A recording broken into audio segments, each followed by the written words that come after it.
So, hello and welcome to the 8th round of the Stockholm Chess Challenge, sponsored by Data Response. I'm Ellen and this is Martin, and we are ready to do commentary for you.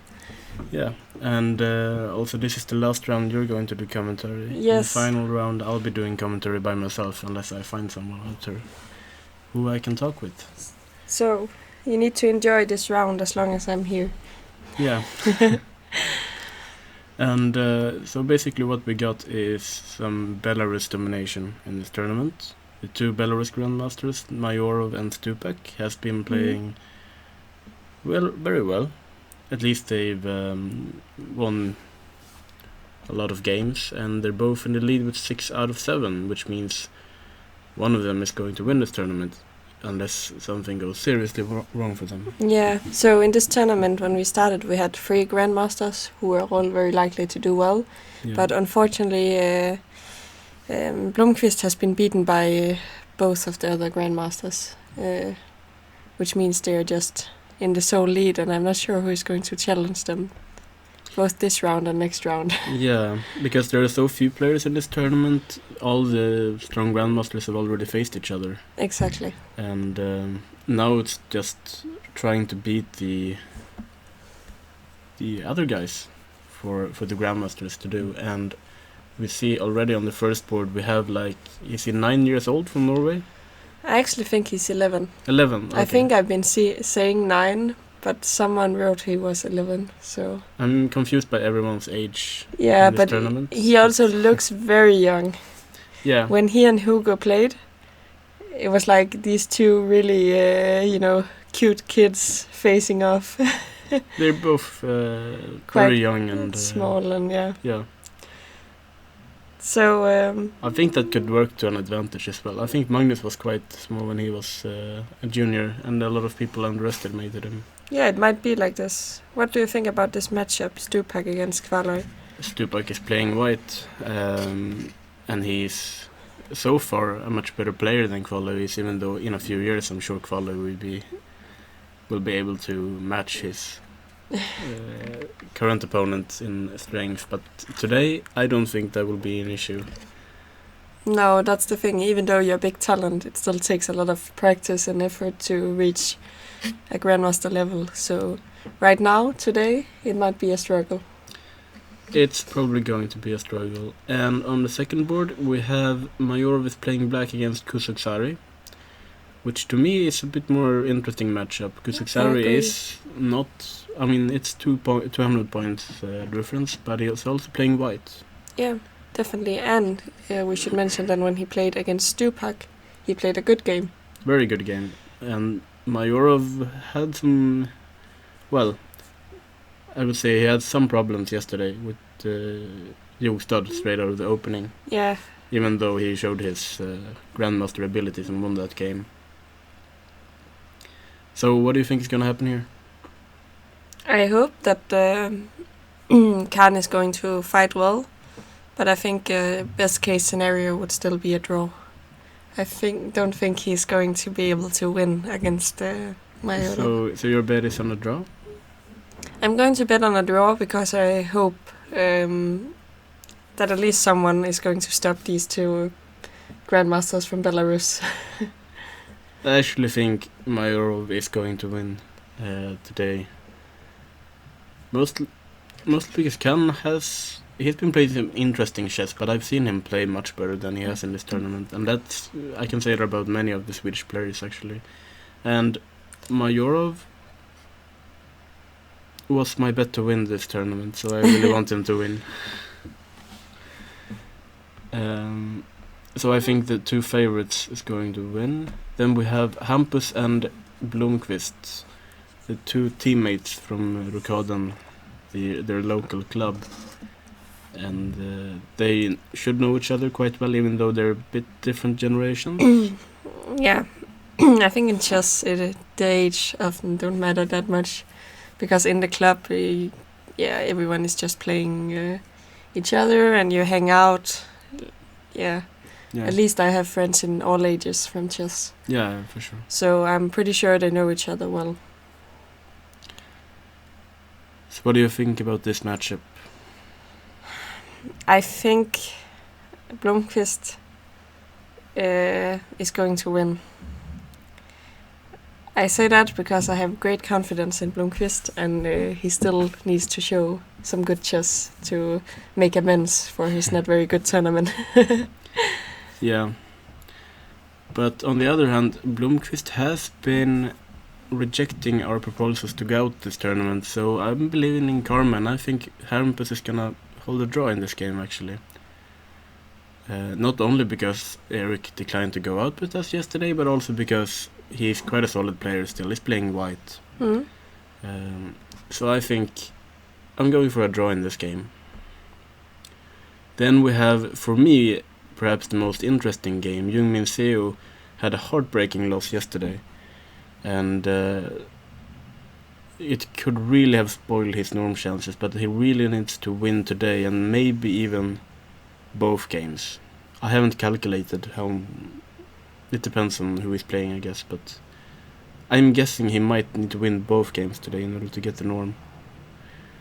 And he's starting off white against Theodor Kenneskog, who's my good friend. And yeah, okay, but Kenneskog, he did his job yesterday, but he hasn't been playing like fantastic chess in this tournament compared to what he can play, like many of the other Swedes. And I think Jungmin has had a stable, very good level.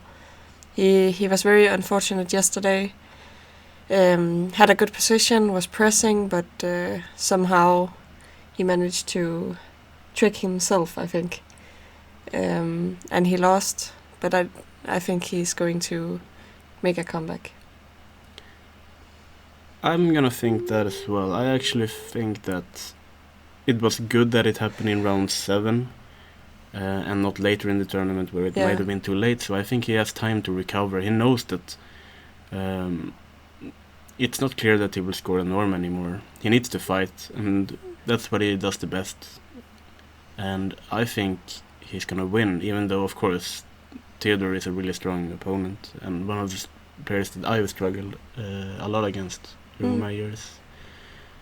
And Savita is playing Siddharth. Two very underrated players playing each other. And also two fighters. They both had a lot of bad positions lately. Yeah, I don't know how many lives they have, but in India you have 10 lives. Apparently. No, it's but enough with 9 lives because there are 9 rounds. There are only 9 rounds, yeah, that's true. Yeah, but they've been fighting well. Definitely. And I think, I don't know, it feels like this is going to end in a draw. I'm gonna say a black win. A black win? Yeah. I just, they've both been so good at escaping like every dangerous situation. Exactly, that's what I feel like as well. So I feel like if the trickster plays the trickster, the best trickster should win. The best trickster. But I don't think it's necessarily tricks, they're just good fighters. Yeah. And then you fight even though you're playing another fighter. I agree. But it's an interesting matchup. Yeah, it would be interesting, this game. And of course, Savita, she can't make a norm, but I think, she'll be happy to do even better than she's already doing and, maximize her rating from this tournament. I actually haven't checked, but can Siddharth score a norm if he wins both games? I had no idea. We need to check that, but I wouldn't completely rule it out. Yes. No, because he hasn't played both Grandmasters yet. No, but if he plays another Grandmaster in the next round, exactly. Which is likely if he wins this game, exactly, then he might have a chance. He can both meet Blomqvist and... yeah, but I think it's not completely unlikely, but we need to look that up. Regardless, he has played a very good tournament for him. I agree. Can you check how many rating points Savita is winning here?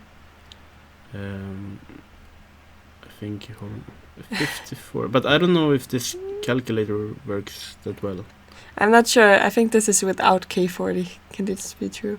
I definitely think this might be true. This might be 108 points. Exactly. I never won this many points in one tournament. I once lost this many points in one tournament. And guess where? In India. Oh, okay, yeah. But then losing 100 points is actually acceptable. It was a great result for my standards. And there's another Swedish derby. Edvin Trost is playing Martin Jogstad. Oh, Edvin had a very, very tough time yesterday against Blomqvist. Yeah. I mean, he was given a good lesson there. Yes, and Jogstad played a good game. He At did. least, yeah. At least the opening part was good. There were some decisions in the middle of the game that I didn't really like, and I don't think he likes them either. But in this game, I'm still gonna pick Jogstad. Actually, he has way more experience. And I agree, and it feels like, yeah, this experience part is going to kick in, but also just the fact that he wasn't beat up so badly yesterday, it might factor in. Yeah. Okay. Who do we have left? We have 2 games left. Leo is playing Dev from India.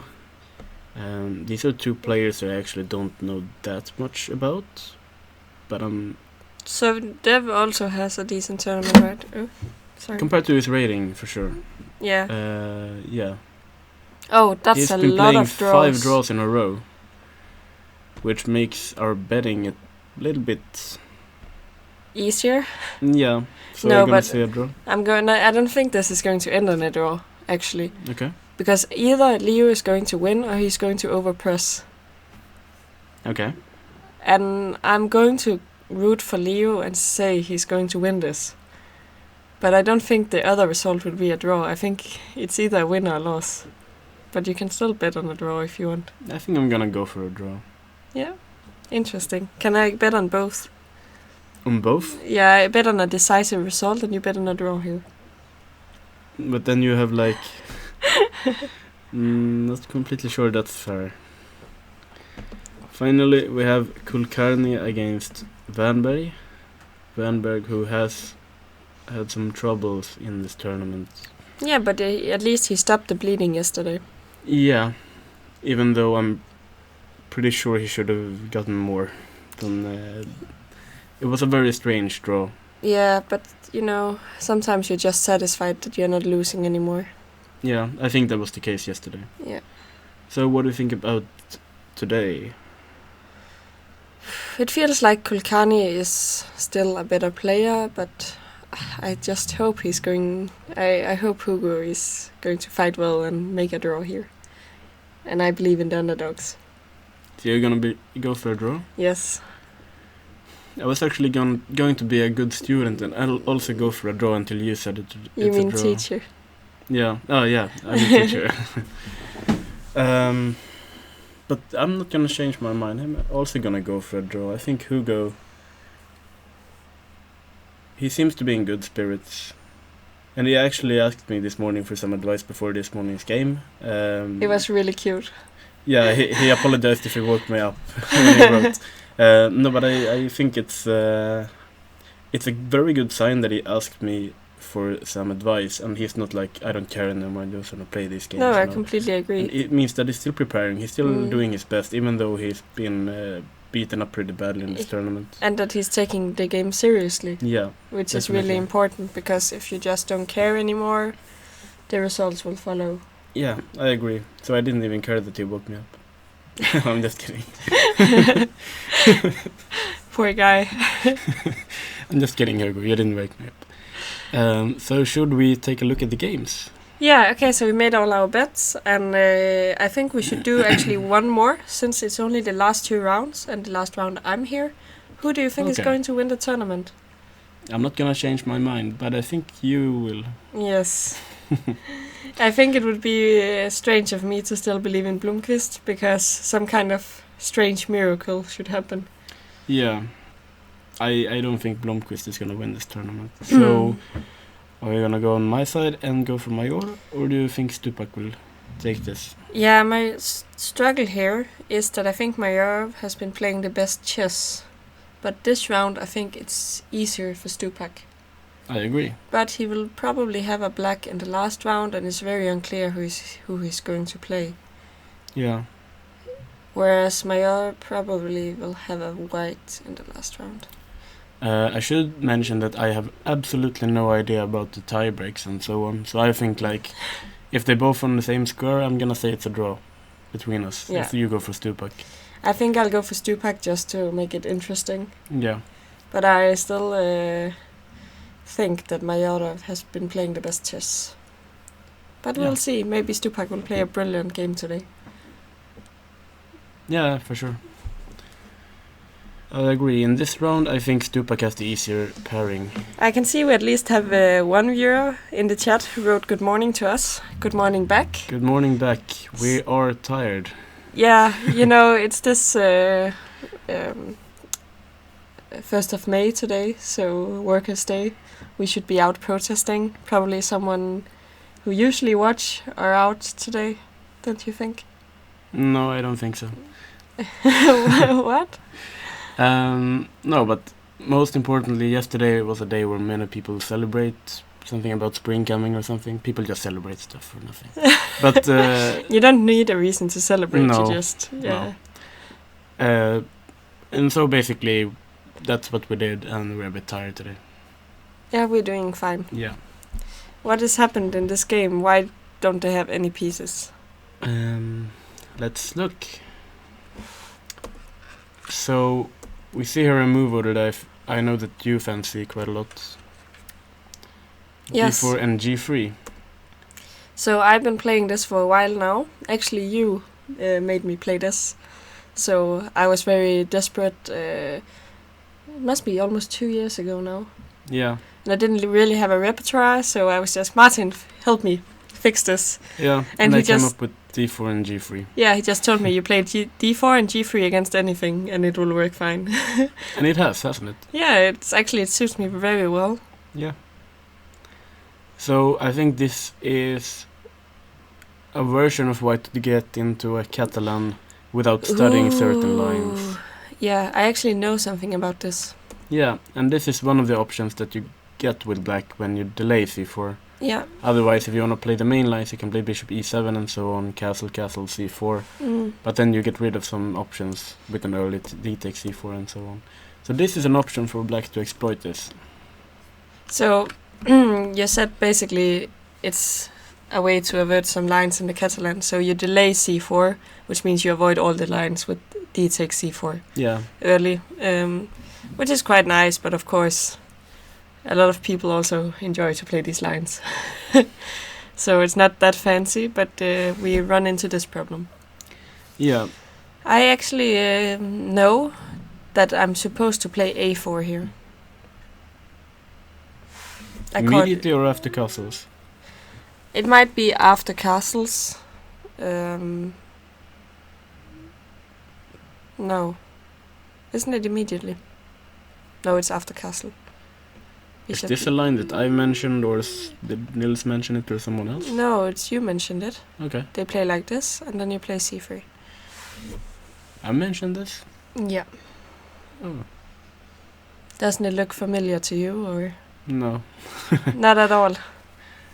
But to be fair, I do this kind of find me something to play games like quite a lot. So it's not surprising that it's new to me. No, I also do it sometimes. Yeah, when you do some coaching. Yeah. I was head of delegation for the Danish national team at this Olympiad. Oh, yeah. And I was also prepping with them and doing a lot of opening stuff. But I think this is definitely something you showed me. Okay. Well, yeah. If it's a good line, then I'm sure I was the one who showed it. I do know that I've played some kind of setup like this with Blitz a lot, and the setup that Stupak goes for with b3 and c4 I'm not a big fan of it. No, actually, I agree. So I've been playing like this, b4 c4, b3 c4, when I didn't remember my lines, because it's a very natural way to go. But often I've had some, not bad positions, but a little bit strange positions. I agree. I think this is a worse version of the Catalan. Yeah, exactly. Of the reason that Axel plays now. And he takes it twice, and usually he will get in c5, and his position will be absolutely symmetrical. Yeah. And fine. And usually the queen can even be exposed when he tries to take back the pawn on c4, so maybe white even has to be careful sometimes. So I'm a bit surprised that Stupak went for this. Yeah. Also considering how solid black's position is. I don't know, maybe he thinks he can outplay him in some endgame. You know, often the grandmasters have a great deal of endgame experience, and the young kids don't tend to study it that much. Yeah. It often comes from, experience, and he might think that, okay, we just get rid of all the pieces and I'll just outplay him in the endgame. I agree. It might be his thought process, actually. And we see here that bishop e7 was played by Axel, but this also allowed white to play knight e5 and put a knight on c6, which I think might be something to avoid. And can you play bishop d6 maybe? So what's your plan of the knight e5?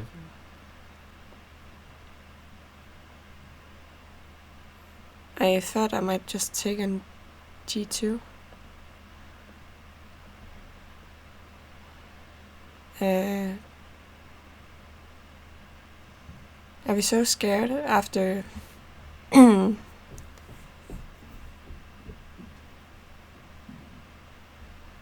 knight c6 is still annoying. I want to play c5, but I need to do it immediately. Don't I? Here? No, instead of bishop e7. Aha, you mean c5 already? This might be an option.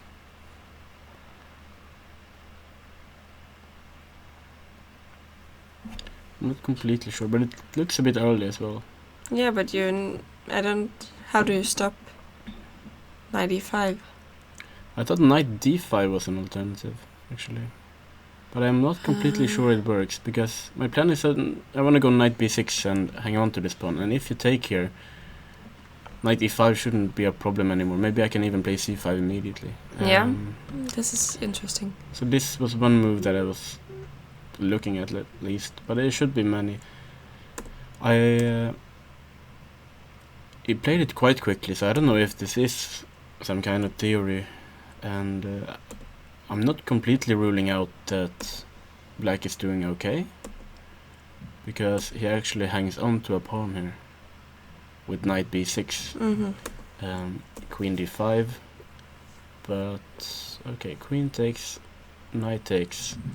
You have to take with that knight. If you take with the other knight, you play e4. Yeah, and win a piece. This bishop and e7 got problems. Yeah. So white took, bishop a3, and rook c1. So this is the way white is gonna recapture the pawn on c4. So give me an evaluation.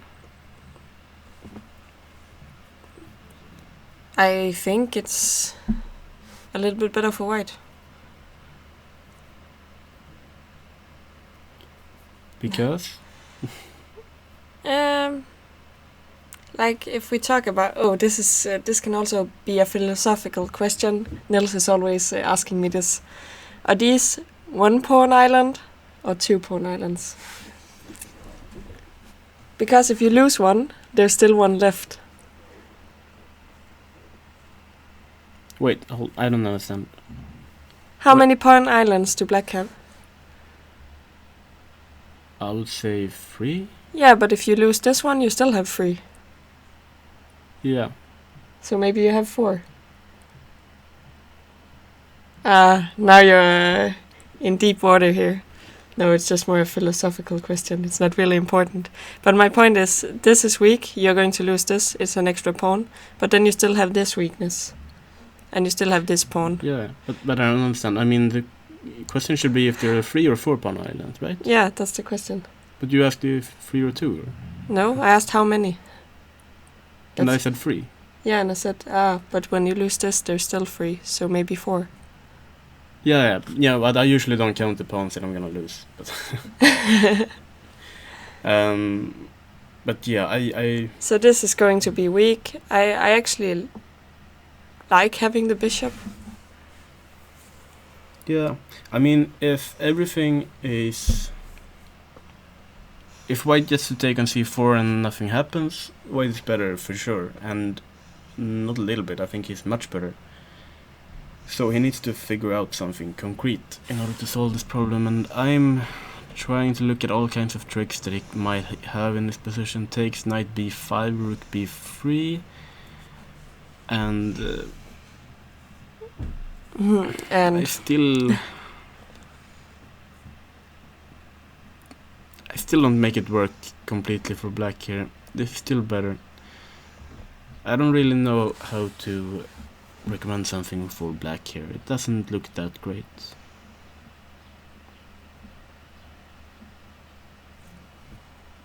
Wasn't that what I said? Yeah? So you agree with me? Yeah. I just want to point that out. No, so it feels like something went wrong, allowing this knight c6. Yeah, I agree.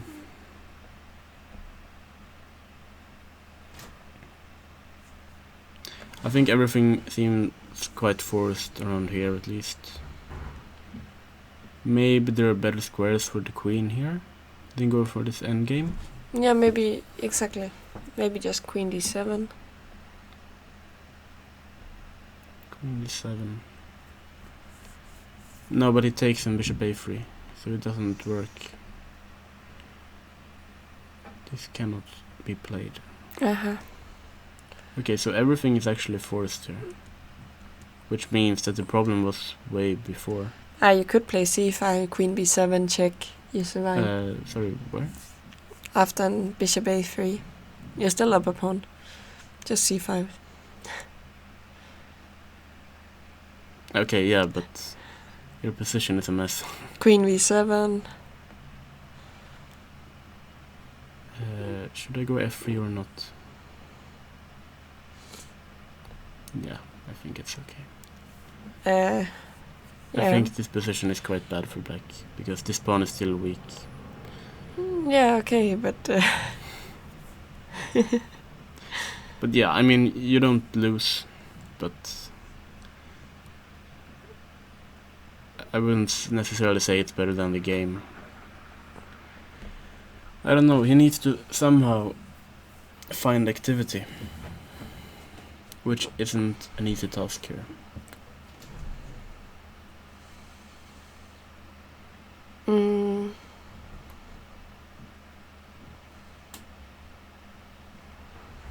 Can you threaten this bishop immediately? No, because you take on c4 and you protect that, right? Yeah, I was thinking e5 maybe. I'm using takes, knight takes, maybe take, rook takes, rook a5. Trying to get some kind of activity at least. Yeah, but even bishop b4. Bishop b4. I don't know where I should put this. b5? I feel like I go here, it's gonna be trapped. Yeah, exactly.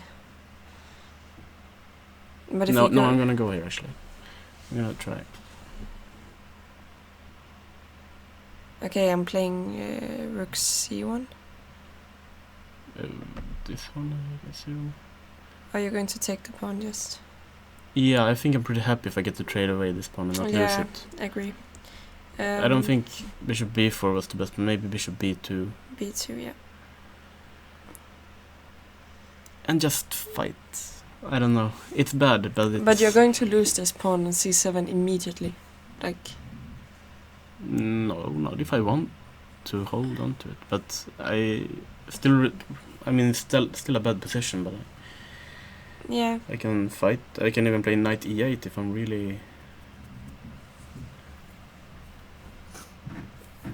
Knight e8. Yeah. Fight. It's not like I'm getting mated because of my inactive pieces anyway. So knight e8 is definitely a move that I would consider. But okay, I'm not that thrilled about having to defend black's position here. I think Stupak's gonna win this with his Belarusian endgame technique. Yes, I agree. Belarusian. As Mayorov said when he was analyzing, in Russia we do this. Oh, another d4 g3 setup. It's your day today. Yeah, stuff I know something about. Yeah. So we have a double fianchetto, which I think is a nice try if you're going to play for a win. Yeah, I agree. And rook e1, and suddenly we get into all these subtleties that I don't know anything about. I know knight c3 is a move, I know that d5 is a move, but I cannot recall anything about these moves. No, I don't know. Obviously there are some points behind it, and I just don't know them very well. You're trying to support e4, but I don't know why you played first. It's No, I'm guessing one of the key moves of black here could be e6, because now you're flexible if you play d5 or c5. Yeah. And I'd say that if you go knight c3 immediately, which looks much more natural, black can, I think, play this move knight e4. Yeah. And sometimes even play f5 if he's in an aggressive mood. Knight a6, and we will get this kind of position that is once again quite strange. And knight d2, I'm not a big fan of. Doesn't feel like white is trying to punish black in the opening, at least. No, but also why put it on d2 instead of c3? I agree. In general, like in the Catalan, if we're allowed to, we prefer to have our knight on c3. Yeah. But it's not that easy. Here you voluntarily put it on d2 instead of c3. The good thing is that white is playing very solidly, so it's gonna take a while until it gets worse. It has some ideas. You can recognize this setup from many games, actually. Yeah. You can look at Jung Min's game yesterday. This knight on d2 turned out to be not so well placed. There was another game that the Indian girl played, where this knight went here. It didn't work out that great, even though she actually held the draw eventually. And once again in that game the queen goes to b7.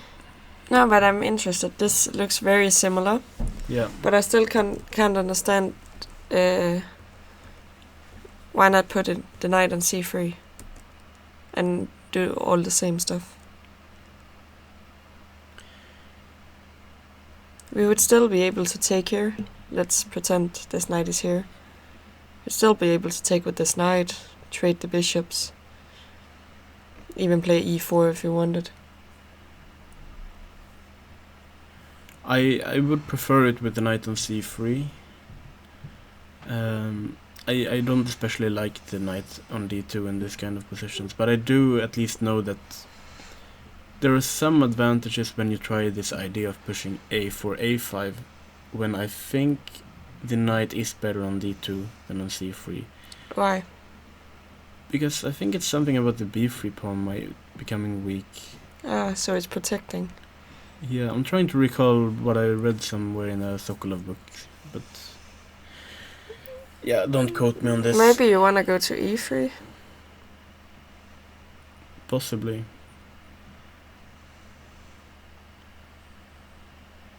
Yeah, I mean, that knight is a problem, for sure. Once again, we will see that this knight on d2 will not be great.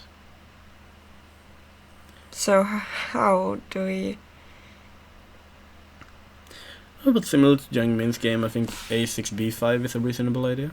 Yeah, but what is white doing? Do we need to push f3? Because it's difficult to move our pieces otherwise. Yeah, I think f3 should be played. He really should play f3, I think. And yeah, it's really similar to Jung Min's game. But I do think Jung Min's position was more favorable than this one. Yeah. White is still doing solidly enough here. Yeah, because there is more coordination between the pieces, but still. This is the problem. I want to put it there. Exactly. Me too. Yeah. Okay. I'm not sure about this. I would like some kind of expert to tell me why. About what? Why this knight is on d2 instead of c3. There must be some kind of subtle difference. Yeah. No, I don't like it. You have to ask Nils. Yeah. If you're watching, please write in the chat. Yeah. So I can explain the viewers here. Is it okay if I skip that game and go immediately to Jungmin's game? It's okay. Because that is actually interesting, considering this is a tournament to make norms, and he's the only one who can score a norm. Unless probably. Yeah. So, once again, Kenneskog sticks to his guns and plays the Grunfeld defense. And on the subway on the way here, you said that knight c6 looked bad. I didn't say it looked bad. I said it looks like it can be, you know. Okay. Okay, I kind of said it looked bad. Yeah. And you said it's probably playable, otherwise he wouldn't do it, but still. Yeah, I mean, for those of you, thousands of listeners out there that have watched all of our broadcasts, know that he played this in round 1 against Stupak. Yeah. He has played this position at least 10 times, so he knows this very well. So he's absolutely not unfamiliar with the position. It's either take or c6. But this move, knight c6, I like it because it's odd.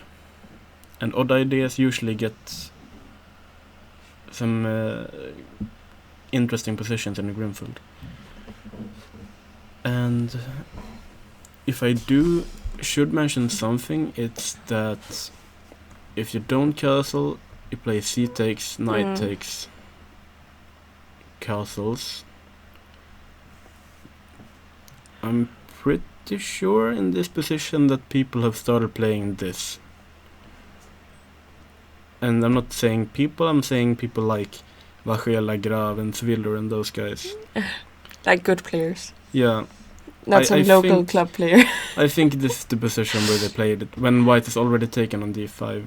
I should start using myself as a reference, you know. I know a lot of people are playing this very good line and then just one game with me or something.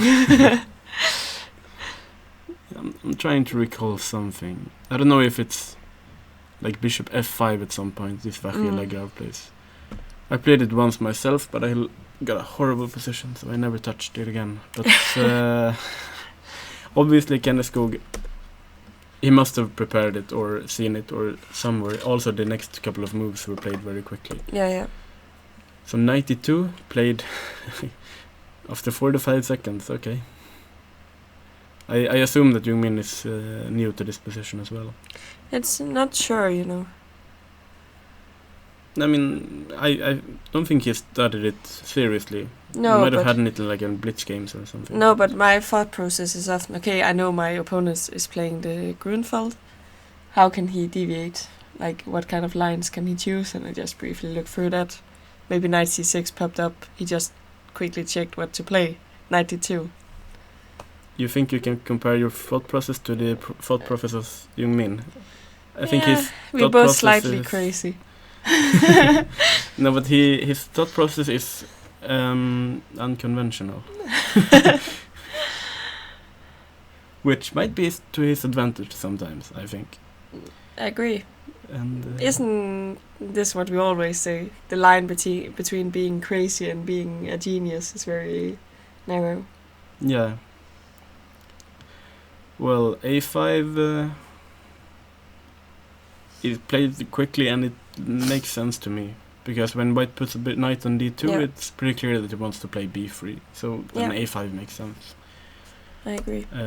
Which he plays, and black takes instantly. And white has to take with the knight. Not that it's a bad thing to take with the knight. No, we just prefer to take with the pawn, but it's not possible.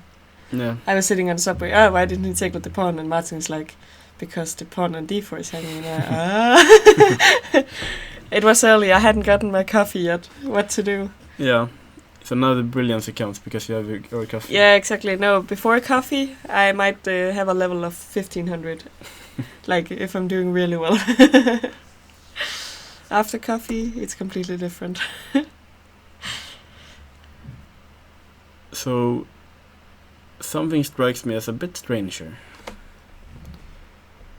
If, at least looking at the time controls, knight c6 must have been prepared, a5 was played instantly, d takes c4 was played instantly. So the thing is, after bishop b2, why did you think for 10 minutes until he played bishop d5? I have no idea, because bishop b2, it's the most logical move in the position. Yeah, it's like the only logical move in the position, actually. Maybe it's because theory is something crazy, and they never really play bishop b2, because, I don't know, let's say it's not the most ambitious move, so you don't really check it. No, I'm pretty sure bishop b2 is the main move. Yeah, I am. But why is he thinking for 10 minutes then?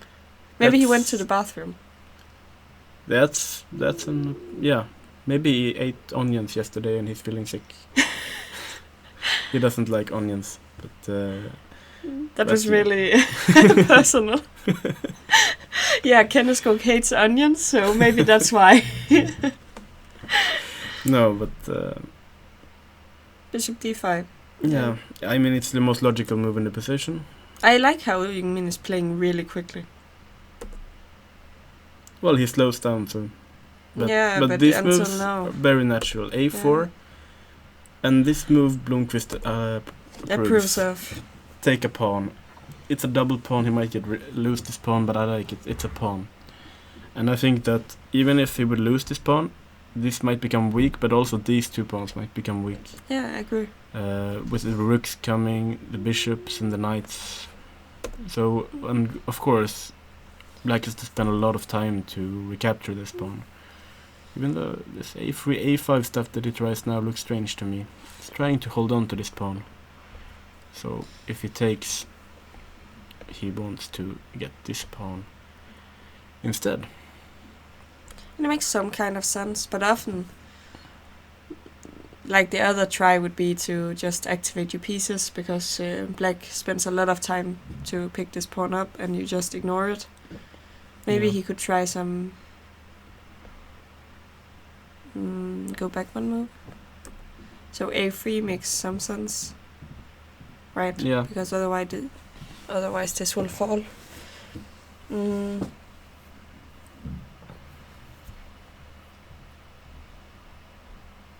like how we played a5 after 41 seconds. Now I have a strange question.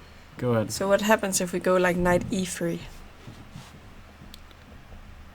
Knight e3, and I'm gonna assume the most natural move is to play bishop e4.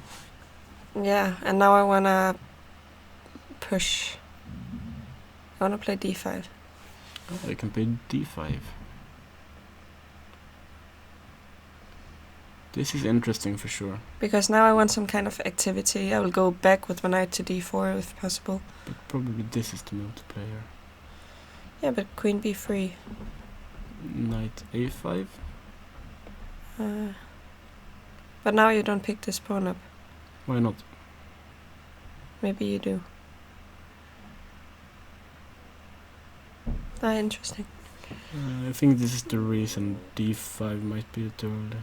Yeah. But I actually like this move more and more. He's just disturbing Black as much as possible. Of course, you can take the pawn back immediately, something like this, and take with the rook, but you don't want to give up that bishop, because this is going to become a monster. So this is why, okay, he defends the pawn, but White keeps harassing the bishop. He doesn't really care about the pawn. Now knight e3. Yeah. Yeah, and still d5 might run into rook d8, actually. Yeah. So knight e5. And he thought for 13 minutes, which I think is reasonable for such a move, because you're changing the position a lot when you go for this. You're increasing the pressure on c6. If Black takes on e5, the pawn structure is going to change a lot. So just to sum up, when you say change the position, you often talk about the pawn structure is being changed. Yeah, and pieces. Yeah. But often, if the pawn structure change, you need to evaluate which pieces you need and stuff like this. And then it's really natural to spend a lot of time, considering, is this favorable for me? Because do I like my position now, or should I try and change it? Yeah. So take the bishop has to go. Yeah. I'm pretty sure. Knight definitely. takes. Okay, probably good, but I wouldn't completely rule out king takes. No, but he has some points, like this knight on e3 is not going to stay there anyway. No, but I would prefer to have it on like c4 instead of g2. Are you sure? Because maybe he's going to e1 to d3 to c5. I'm not gonna say no, but I think it's... Or f4 to d3. F4... But it's the same... Yeah, but you can stay on f4 longer than an e1, I think. Yeah, okay. Well, I think he's just going for this position. He's gonna take on c6 here. And now he's gonna play positionally. Similar to... What game was that? Axel against Jogstad. He's gonna try and push against these c-pawns. But now it's even better if you get a knight to c5. Aren't you really happy then? Probably. But the thing is, okay, I'm not sure that's happening anytime soon. Because, most preferably you win that pawn, so queen c2. And black needs to defend somehow. And I assume rook b8 looks like a good first move. Just trying to indirectly defend it by attacking this bishop. It cannot move because then this is weak. And but now knight f4. Now knight f4 definitely is a move. But like, if it's on d3, wouldn't you rather go to b4 or e5 than on to c5? Maybe, but I'll decide after putting it on d3. Yeah. Okay, so mainly I like it on d3 because you got a lot of options. d3 is a nice square. Yeah. Wasn't it Karpov who said, like, when he played against an isolated pawn, that he doesn't want to put a knight on d5, he wants to play around it, he wants to win the pawn on d4. It might be true. Yeah. And yeah, I think from a long-term perspective, if I get to see into the future, I think it's very likely that white will actually win these two pawns against this one, and he will try to push in 5 against 4. I agree. This was also my logic. Yeah. And of course, this pawn on d4 will need some kind of support with moves like e3, but I think he's doing very well. Yeah, e3 is not really like a problem. It would be also very good if you could put this bishop on b4 instead of b2, but I think that will take some time. I really hope for Jungmin's sake that he wins this game and goes on to score a norm. Yeah, I agree. I think that would be tremendous for him, personally and development-wise. And should we... Maybe it's too early, but I wanted a quick break to grab some more coffee. I actually need coffee as well. We'll be back in a while. Like a short time. Yeah. Okay. See you soon.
we are back on. I surprised you again. So we have collected the coffee. Yep. We briefly watched the games and the players. At least I did. I made a round, looked at the players, how they behaved. What did you come up with? People seems calm, but on the first board, Kvaler is missing a pawn. Yeah. And I don't know, Young Min seems quite calm also. Seems to listen to you. Yeah. What a good player. So if he doesn't score a norm here, we should blame you? Actually, he's completely listening to me. He's putting this bishop on b4, he's moving his knight to d3. He's making my dream come true. I don't completely understand like what's wrong with even taking the pawn in a3, but I don't think bishop b4, bishop takes e7 is that bad for black. But I think it's a bit annoying because you still have this problem with the c pawns, and now you gave up the a pawn for the e pawn. So eventually, if both c pawns fall, we have a passed pawn. This was very many pawns in one sentence. But I think my point came through. Yeah, I'm thinking if we should put the rook on a4 or a2 here. I think there is a lot going on actually.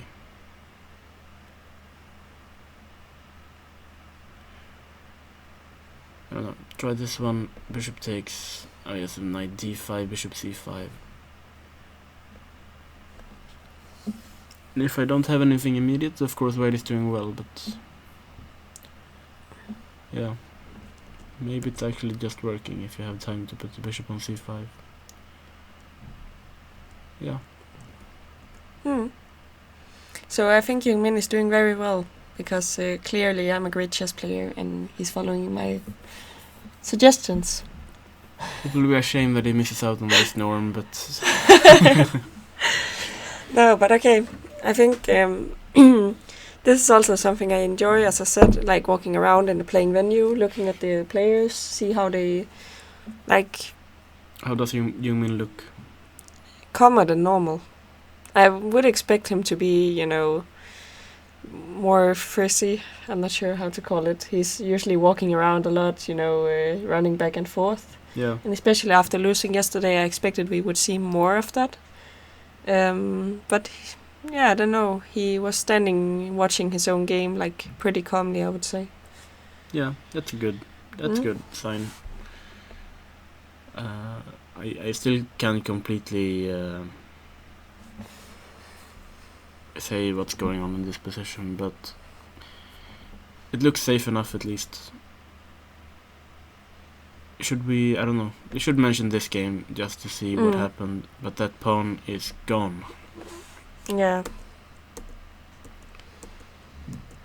But I do think that perhaps It's not Black that. did a good job of giving up that pawn because he has some activity here. I was going to say the same because if you lose a pawn, at least get something for it. And here you activated your rook. Yeah. So. Except I just missed this move, so it doesn't really work. There's a mate on the phone. You made it. So this is actually just losing. No, because how is this night ending? Haven't you read Voretsky's book? Yes. Okay. So we usually say about night endings that they're they're the same as the pawn ending. Yeah, that's the general rule. And I think there's a lot of pawns in this position, so I'm getting a little bit confused. But it should be not very good. Yeah, I think this is winning, and it shouldn't be that difficult for white to win this. It's just gonna move forward, push the d pawn at some point when the king is activated, and win. So things are going well for Stupak. Okay. Pushes e5, but it's pinned. So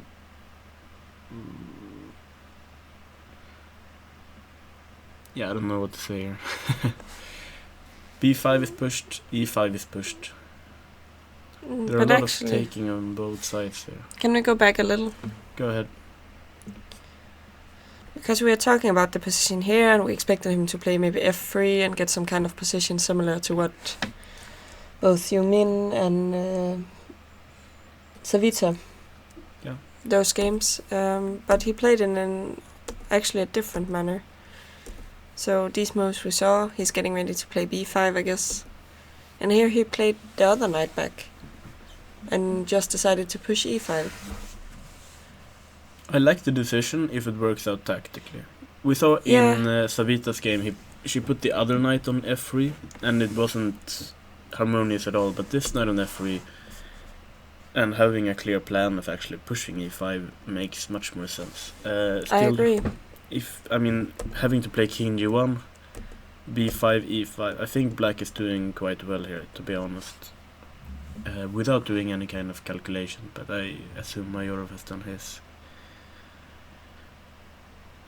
There is a pin along the diagonal. Yeah, it's really interesting. Yeah. I agree with you if it works. I also like the decision. But I can't really...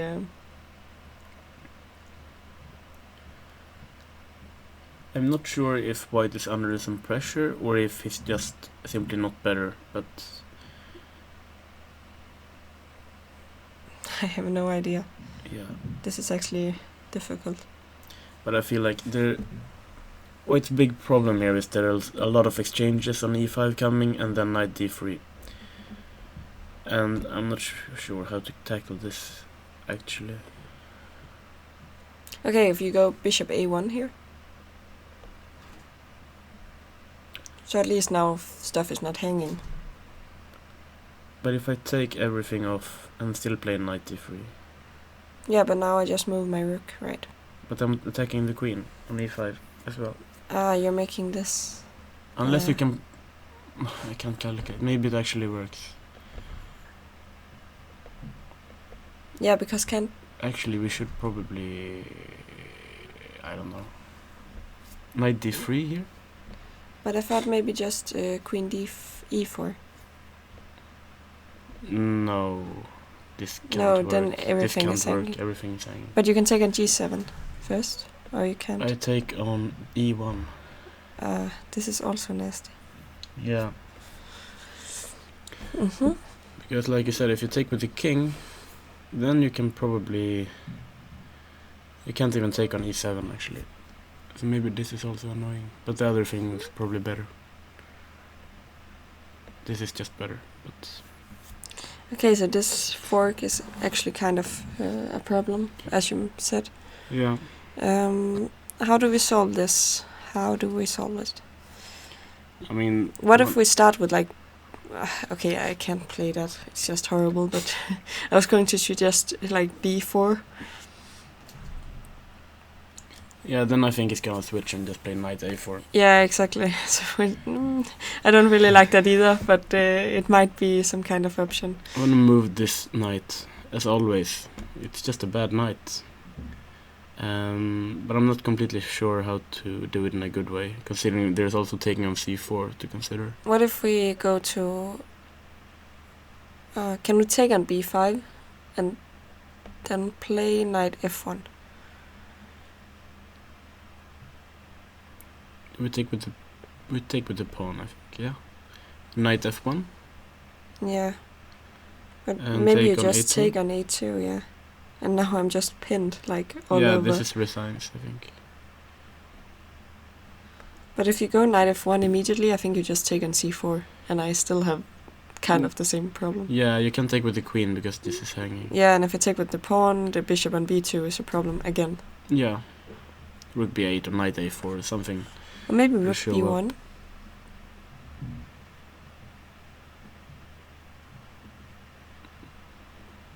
But still my pawn structure is horrible. Yeah. But No, this is... Khan is struggling. it's interesting because we had 3 games with kind of the same... Yeah, but Same. they keep insisting putting the knight on d2. yeah, and we keep telling them it's bad, but apparently they don't listen. Yeah. This must be how Nils feels every time he tells me something about chess. And I do the exact same mistake 2 rounds later. We haven't looked at this game so far. Yeah, we Yet briefly... again, we have a position you like. The Catalan. No, but it's not really. Well, it's a Bogo Catalan. Yeah, it's... Yeah. There's no reason this couldn't arise from a Catalan. But bishop e7? So...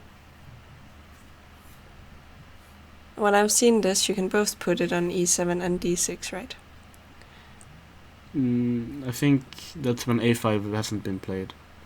When a5 has been played, then what? You need to take on d2 or what? No. No, it doesn't take on d2. But why are you surprised about bishop e7? Because I haven't seen this move order before. Of course, I've seen the check, bishop e7, and then later on a5. I've never seen this move order to get this position. Because already this kind of position... I mean, usually this is the position, and black goes a5 here. Maybe... But still, this move a5 is already, I think, quite rare. Who tricked who here? I don't think anyone tricked anyone. I just haven't seen this move order. Mm-hmm. But I am pretty sure Blomqvist has played this before, and I also think that Nils has played this before. What, black? Yeah. Yeah, it seems kind of familiar. Why does the name Yakovenko pop up in my brain? Has he played this against Yakovenko? I have no idea. We will see. Yeah. It's always a useful move. I'm not gonna say always, because that's a bad term, but it's generally a good movement, at least when white is often pushing b3. Yeah, that's the problem with chess. You can never say always. No. Like even a knight on a8 can be good. I know that you think so. And b6. Why not start with knight bd7 and...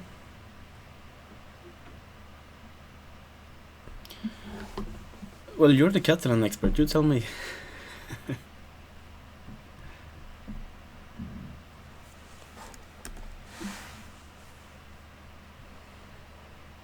Maybe he wants to have the option of going to a6. Yeah. Sometimes you want to do that. Like sometimes you want to put your bishop on a6 instead of b7. So maybe b6 is just to keep flexible, not like decide where to put your pieces yet. No, these subtleties are beyond me. Because on 97 and it's tempting for me to look at taking at this point. Yeah, but I think... Because you need to take with this one. But don't you usually just wait to black until black have moved the bishop? How do you mean? Like, you don't have to take here, you can wait. Yeah, my point is, after 97, if I can somehow use the c7 square when he can play rook c8. I understand. Not that I think I can actually. This is probably just nothing. Bishop a6 and rook c8 is coming, so it's... I don't know why Blomqvist has fought for so long if he has played this before. Probably I'm just mixing things up now. But here you see also knight c3, so... Yeah. Here there's again no reason to put your knight on d2 if you're allowed to put it on c3. Yeah, so Hampus gets this. Yeah, exactly. And I also think that Blomqvist responds well, because if the knight c3... Then usually you want to put pressure on this pawn. Exactly, because if the knight was on d2 it wouldn't make sense to play bishop a6. But now you're actually trying to force white to do something. Mm. And then what you hope with black is that you eventually get to push c5 in a good way. That's basically what you hope for in the entire Queen's Gambit, actually. Queen d3, I'm always very careful before I do moves like this, because that queen can be exposed. Yeah, but I think often this is the move. Or here you need to play queen d3 or take here, right? Also knight d2. Ah, yeah, I've also seen this in many lines. Yeah. And this can actually be very annoying, because you also support the e4 push. Yeah, and you're making c5 a bit less. Yeah, but you need to, like, what is going on here? Yeah, knight h5, bishop e3. But then, okay, you're not going to push e4 at least for some time. No. This also look very clumsy. It is, but... Yeah. No, I agree. Knight d2. I mean, if queen d3 works, then fine. I am just very cautious before I put my queen on. Yeah, I agree. You don't want to walk into a pin. No, like, if I was playing white, I would almost consider taking on d5 and just grabbing a equal position before. Maybe that's not even equal for me, but... No, queen d3. So he wants to push e4. Mm? And as usual, rook c8. He thought for almost 30 minutes before playing such a move. That's very surprising to me. I will check to check what happened outside. I don't know if people are just running around or...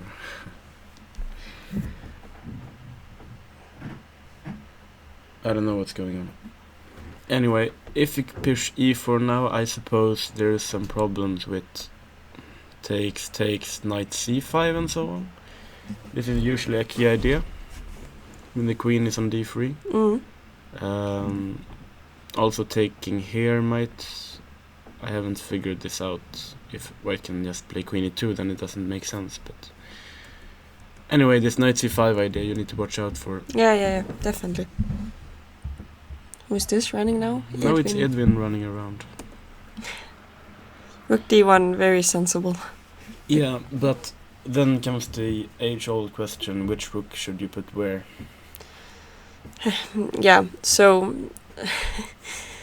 the problem with the rooks is that you can spend an infinite amount of time trying to decide what rook it's supposed to go where. But usually it isn't the best way to spend your time, so... I think 6 minutes is reasonable here, and then just make a decision, right? Yeah. How do you usually do? I mean... If there's nothing tactical, let's say. I mean, first of all, it all depends on the pawn structure. Because we don't know how the pawn structure will end up. Yeah, because if, let's say, we're going to take here, and c takes, I would say that one rook should be on the c file. Yeah. However, it feels sort of unlikely with this pin going on. Yeah. So it's more likely that white's gonna push e4 at some point, or black is gonna push c5. And if you push e4, maybe one rook wants to be on e1. I agree. I think this is his thought process. Yeah. But the problem is you can't be sure. No, you're never sure. I mean, I agree one rook should be on d1. Yeah, and I think Hampus made the right call, even though you never know. Yeah, I agree. It's not easy to decide. Bishop b4 sort of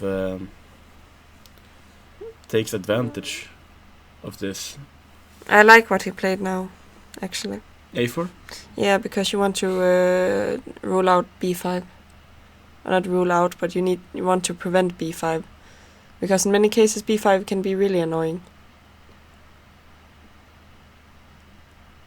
Isn't that the idea? Like, for example, b5 here. I thought he was pushing c5 here. Yeah, you sometimes are, but I'm not sure what's going on here. This might be different, because when you already put your rook on c8, you can't play b4 immediately. No.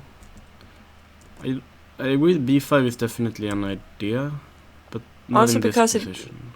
Yeah, why... Okay. Let's look at it again. You might be right, but it's a lot more difficult to push e4 now. At least you get a completely different structure. Yeah, if you compare this position to the one we had before, I think this sort of action going on here is a lot more... It's a lot more, how do you say, inconvenient for white. For white, yeah. because he can't do anything, and suddenly he can do stuff in this position. So that's... I actually like the way Blomqvist played it. But I'm not ruling out b5. Yeah, but even here, maybe knight h5. And I want to push some e5. Yeah. But I might push e4 myself or something. Or allow you to take. Okay, I agree, but at least it's something you can consider. Yeah. But I think this bishop b4 is an interesting way, because if white had played rook fd1, I don't think bishop b4 is much of an option. White will just push a3. So here I think he plays it well. Just. But what is the point of a4? Then what is the idea?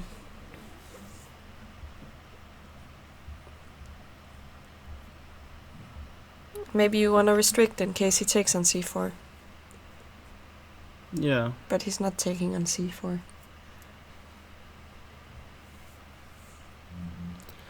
I dislike white's position more and more the more I look at it, but yeah, I can't completely say what the point of a4 is here.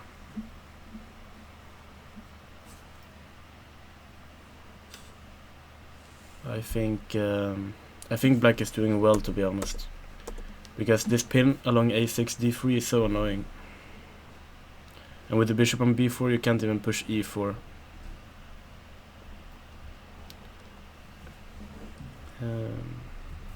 I think black is doing well. Yeah, I agree. At least you have achieved like untangling your pieces in a nice way. Yeah. And you shouldn't... I mean, you have given up the square on b4. It's not useless. No, that's also why I'm like wondering a4, if it's not necessary.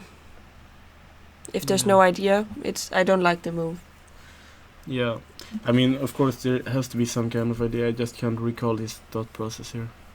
Maybe you wanna go knight a2. Yeah, that's actually an idea. Not that I think it's a good idea. No, but yeah. I'm looking for some... then I think now c5 might be a good way to punish white for his... slow play. Yeah. No, I agree. I think black is doing well here. Actually, so your bet is doing fine here. Yeah, but I like playing the Catalan with both colors, because this is... it's so complicated. So many pieces. The structure can turn out like in so many different ways. Yeah. And I think that this definitely favors Eric, because, it's not easy to play for Hampus, and then it's more likely that he's making a mistake. No, I agree. Eric is doing well so far. Young Min. Or maybe Savita. Ah, okay. Because we already seen this game, and Savita Siddharth. Should we quickly go through it from the beginning? Yes. And we see that Siddharth is inspired by Magnus Carlsen. He played this against Sviller in Grenka. I understand why you get inspired by Magnus. At this point, the way he's playing at the moment, I think, yeah. And this bishop e7 move was also his idea. I don't think he played knight d5 in that game. Did he? No. I think there is some line that goes castles. I don't know if this is an old line, but knight f6. And now you play this, looks like a new beginner's move, knight g5. And after castles they go f4. I think this has been played. I think this is some kind of theory. Knight d5. I think usually you don't want to play this until black has played a move like bishop e6. Yeah. But okay, it's just a position.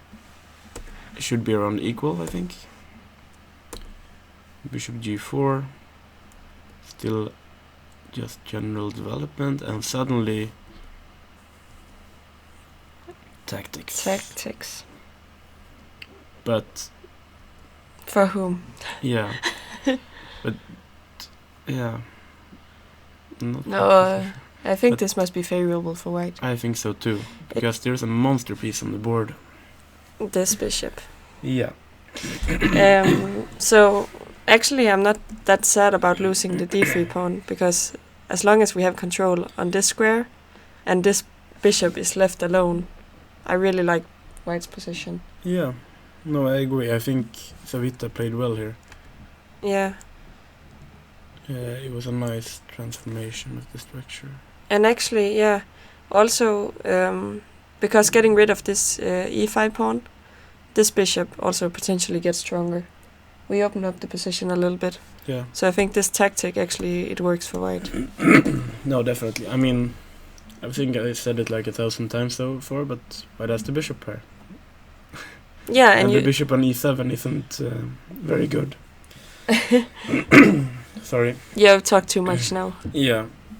No, but actually, yeah, and we potentially can open this position quite a bit, which means the bishop pair will be very strong. Yeah. But okay, the position is also quite, how do you call it, concrete. There's a lot to calculate, and initially I think Savita played it well here. I'm not completely sure why she played rook fd1 and not rook ad1, but...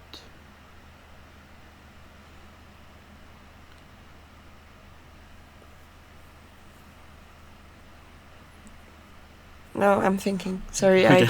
I just stopped, paused for a little while, because I was considering what to do with white here. So already this is very good. Our queen is very active. Yeah. But I think things are kind of forced for a couple of moves here. So do you really have to play the rook too? No, but in my mind, if you get a rook on the 7th rank, which I think you get forced, it's nice. Yeah, okay. I'm just not completely sure why it's the F rook and not the other rook, but yeah. Does it matter if you double? We should mention that knight e5, I think we can take on c5. Yeah. Because we have this discover check and we win the queen. Yeah. So knight has to move, and rook on b7, very very happy. Queen d8, and this must be a fantastic position for white, isn't it? I agree, but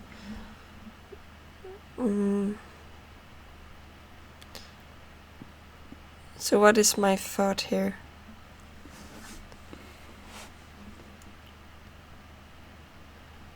Queen g4 makes some kind of sense. You're threatening rook d7, but Yeah, actually exactly. this is... Yeah, this is what It's not so easy to... This is why I considered playing maybe rook d1, actually.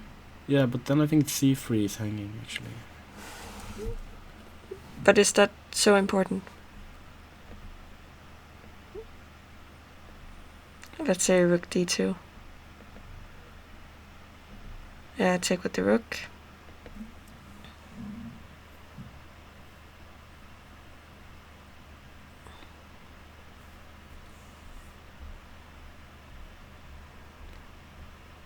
Don't you have some kind of tactical issues here?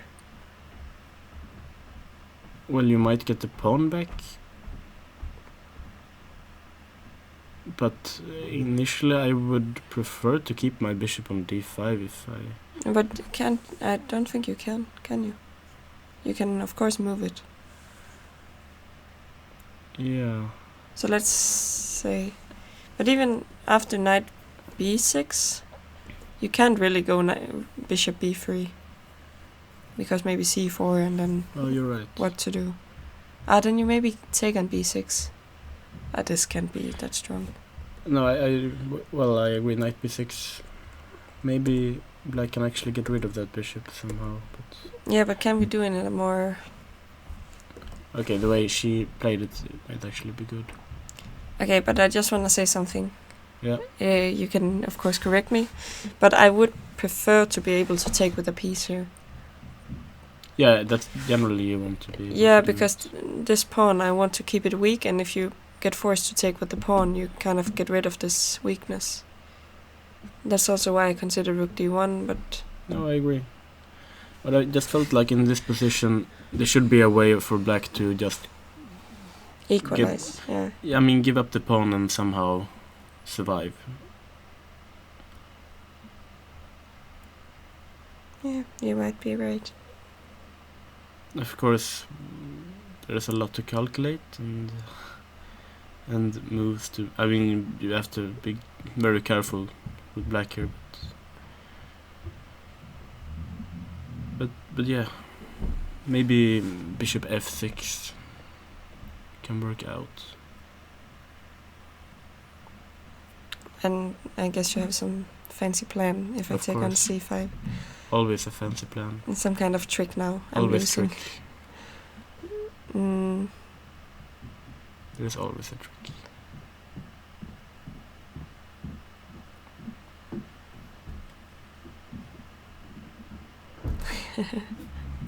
I can't solve it. That's the rush. I do, however, think, regardless if you take on d5 here or not, that white is doing extremely well. Mm. Because even if you take here, white's gonna play rook d7. This pawn is extremely weak. Mate double on the 7th rank, which is unusual to do at move 20. But, okay. Sidhart, again, we can say this about both players, but they have both defended worse position than this one.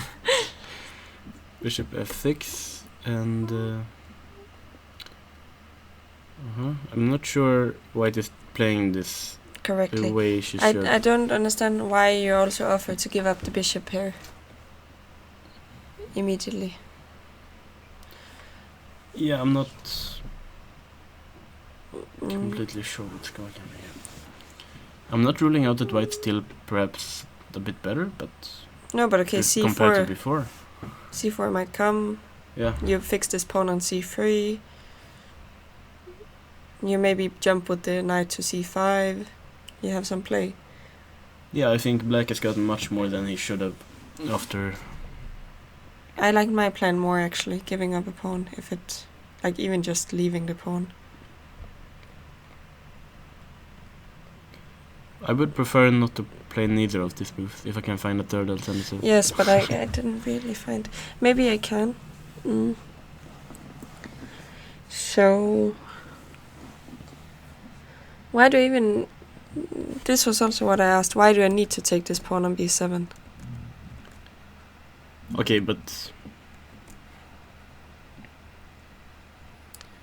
What happens if I just play b3 here? b3 could very well be the best move. I just want to rid you of all counterplay. No, I agree, b3 looks like a good move. But we have to say, it looks pretty natural when you see a rook on b7 already. I know, but you also, Yeah, of course. I mean, it's easy for us to say now when 10 moves more has happened, but I would say that if I saw rook fd1, I would be very excited about the rook on b7. Yeah, I know, But I agree, b3 when you at move the your moment looks better. when you move your pieces forward, they also get exposed. If you keep them in camp, they're safe. I don't know what kind of rule this is. How do you win games? Yeah, I wait for black to push his pieces too far, like this knight. Where does it go? Where is it going? Well, back to home, and black should be fine according to your rule, right? But you can't here. Knight d5, knight c6, knight b8, and so on. No, I mean, of course, when we looked at this position for a while, we realized that b3 looks good. But I would definitely wouldn't say that I would be able to figure this out at the board. I would be very excited to see this position, because activity... Yeah, sometimes Yeah. you need to be a boring, slow player like me to... Yeah. No, but definitely. It might also be that there's something better later. I'm convinced white is better here as well. Yeah. I think Yeah. that b3 is better. This prevents the counterplay, for sure. The Swedish Derby? Didn't they do a series on Chess24 with this theme? Like how to avoid counterplay or something? I have no idea. It sounds like I think it was every quite chess good. book ever. Really? No. No, but I mean, It's there are not so that many common. chess books and videos and so on that they all start to blend and mix for me. Yeah, I understand. But in general, I like this concept of just avoiding counterplay. I know. Yeah. On the other hand, we get some kind of commercial now for typical sacrifices explained by Supiko Gramishvili here on Chess24. I play so boring that all the suggested videos is like... Yeah.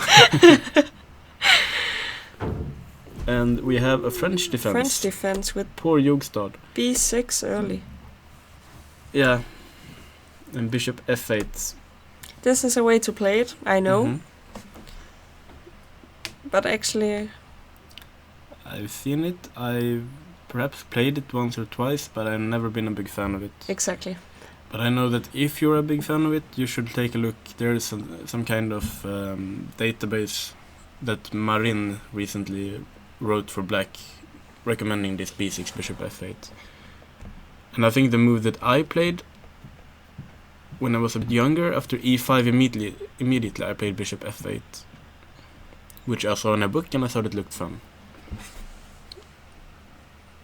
I'm trying to keep up with the chat, but no one is writing. Yeah, no, but I need to check once in a while, Yeah. so we don't miss anything.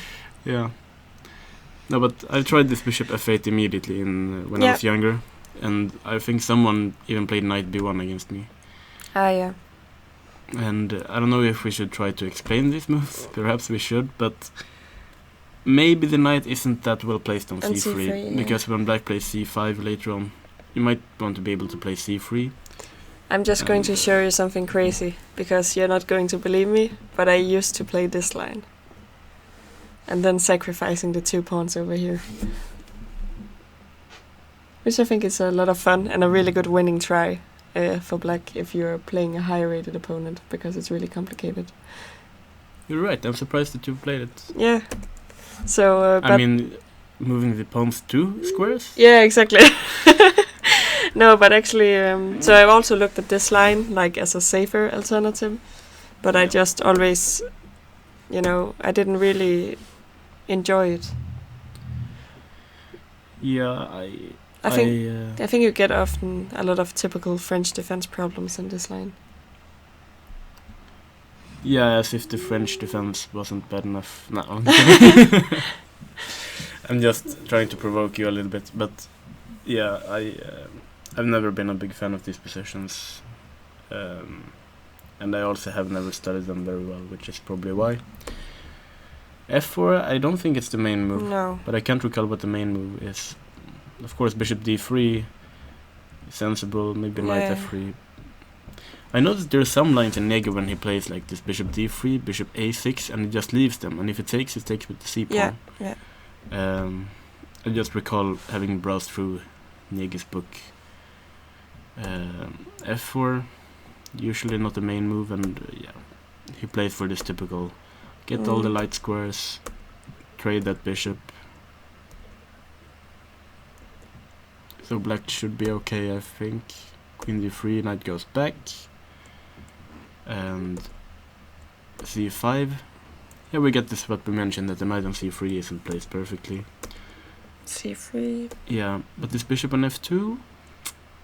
Not that great. No, I think black is doing quite well here. Knight But c6. yeah. So it feels like black knew this line a little bit better. Yeah. Because at least he achieved the things you want to achieve in the French defense. You got rid of this bishop. You developed your... this knight is often quite happy on f5, right? And Yeah, you got c5 through. White is stuck with this bishop on f2, but I still don't think it's... You said black is quite happy, but this must be kind of equal. Yeah, but black is very happy considering it's a French defense. You're such a hater. Okay, I was considering a very concrete move, queen b5, because you're actually threatening 2 pawns, but I think there is some tricks Queen with d7. queen d7 and taking on e5 that might actually work out for black. So that answers those questions, but yeah, I think black is doing well, and I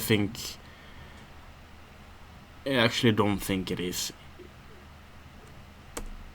completely equal. I would say black is slightly better, actually. Slightly better.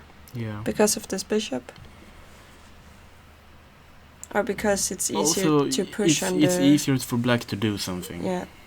So what we're going to see is probably that black is going to push on the queen side. So basically c4, b5, a5, b4. Yeah, or takes a knight a5 and so on.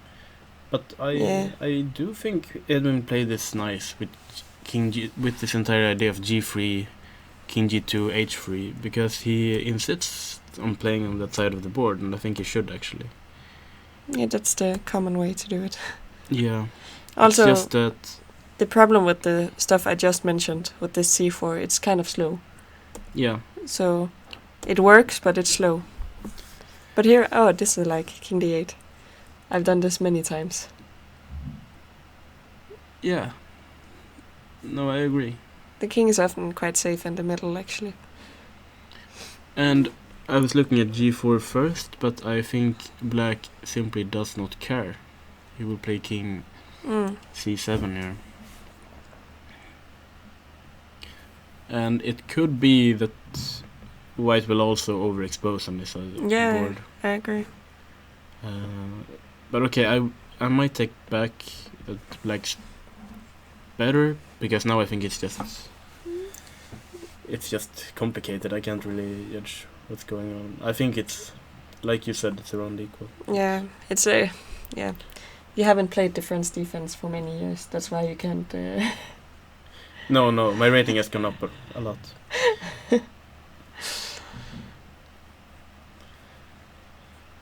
Yeah, so it's going to be an interesting game for sure.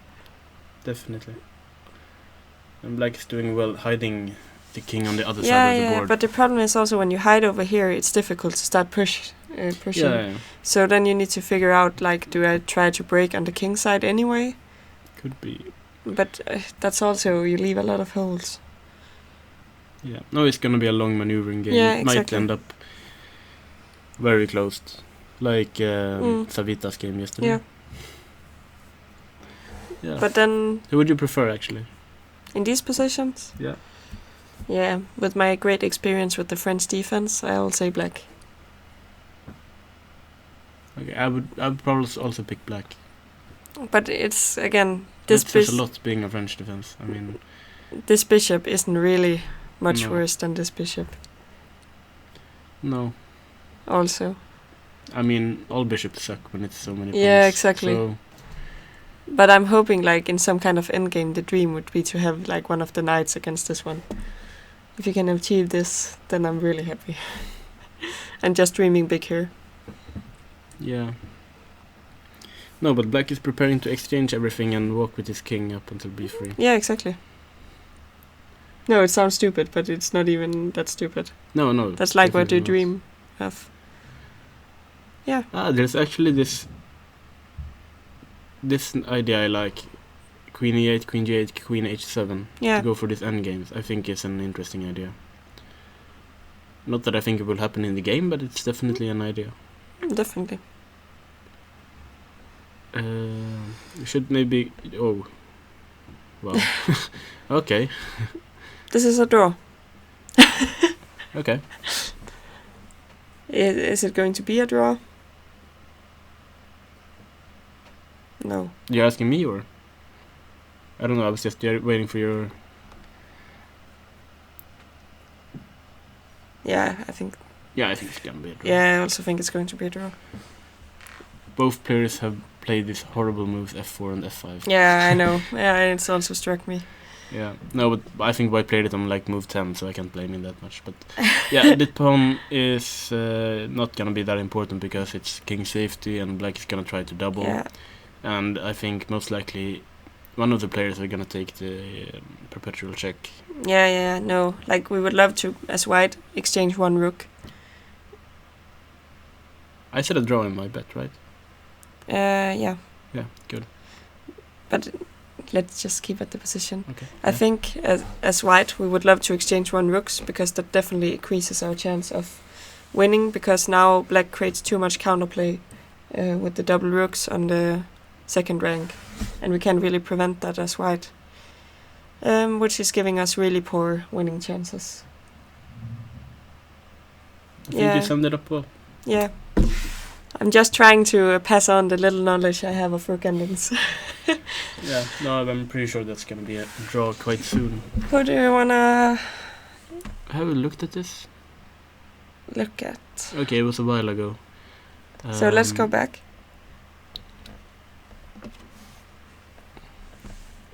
Bishop e6. We left around here, and we thought Tuga was doing well here. Yeah. Due to this knight b4 stuff. And I think White has played very sloppily in the opening. Yeah, I agree. And takes, and this bishop on g2.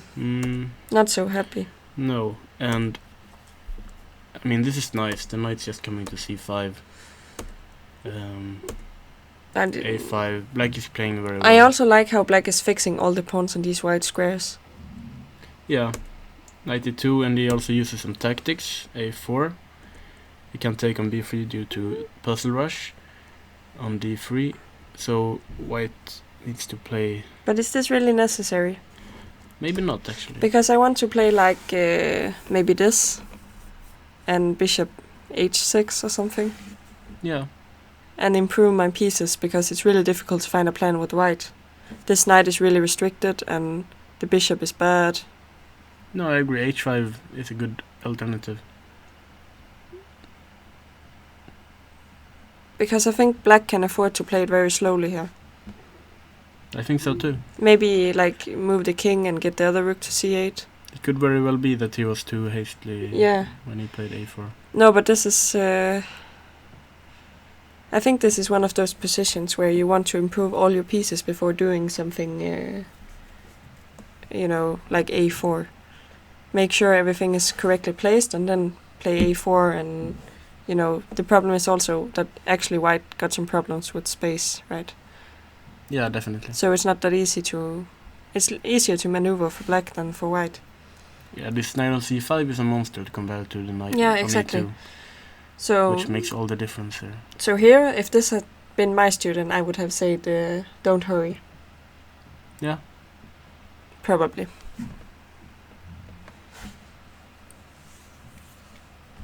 But it might be that this is good also. But you at least give the... I like h5. But maybe... No, that's also the problem. If you go back here, if you close the position, let's say you play a3. No. I'm trying to say something bad. Okay. Then you don't really have any good breaks anymore. With Black. Yeah, also you're losing this pawn. This is but yeah, just positionally, a3 is horrible as well. The entire idea of a4 must be to open up the rook file. Otherwise you're just weakening your own pawn for nothing. Take on b3. Take this way. I thought he was going to take with the knight. But can he take on a2? Queen 6. Take on d3?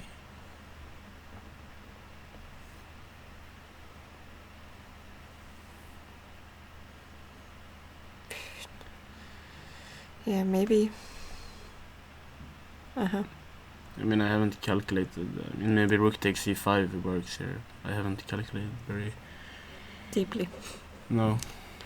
But I was hoping you hadn't either. No, so. Usually I haven't. No, but yeah, doesn't feel like it should work to take with the knight. But no, but I'm not sure if I have to take with the pawn. I'm not that sad with Black. No, Not that I'm sad, never I mean, like no, but I mean, then I think a4 is a good decision. I'm just trying to figure out what's actually going on if we grab a pawn and stuff. No, but you can't. I'll take on... No, wait. I have no idea.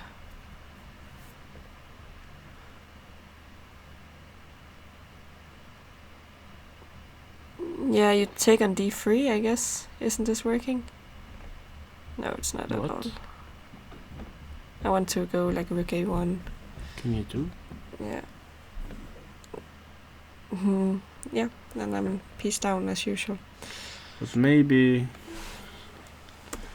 there's... I mean, if you have to play knight a6, something is going wrong anyway. So maybe he can just wait for a move and take it like this.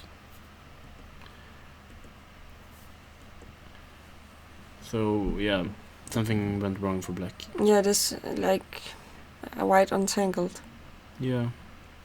But still, this knight on c5 provides quite a lot of compensation, I would say. I wouldn't say black is worse. But No, definitely not.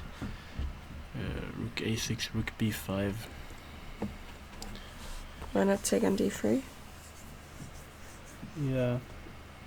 I think it should be around equal.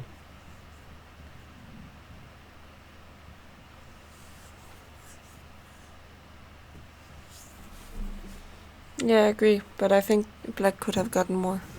I agree. I like your h5 much more than pushing a4.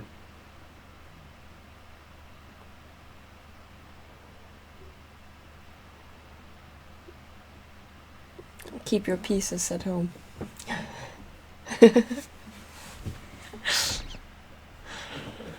So when is the collection with quotes coming out from this commentary? Yeah, actually, I should write a book. Like, nothing except for all the weird rules I've heard everywhere.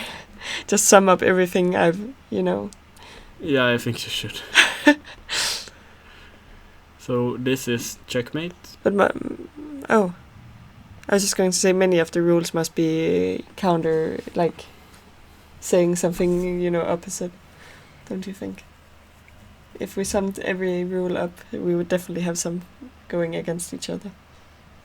Yeah, but aren't all rules going against each other in the end? Yeah, that's the thing. I mean, I think you can come up with a rule for basically every position in the world.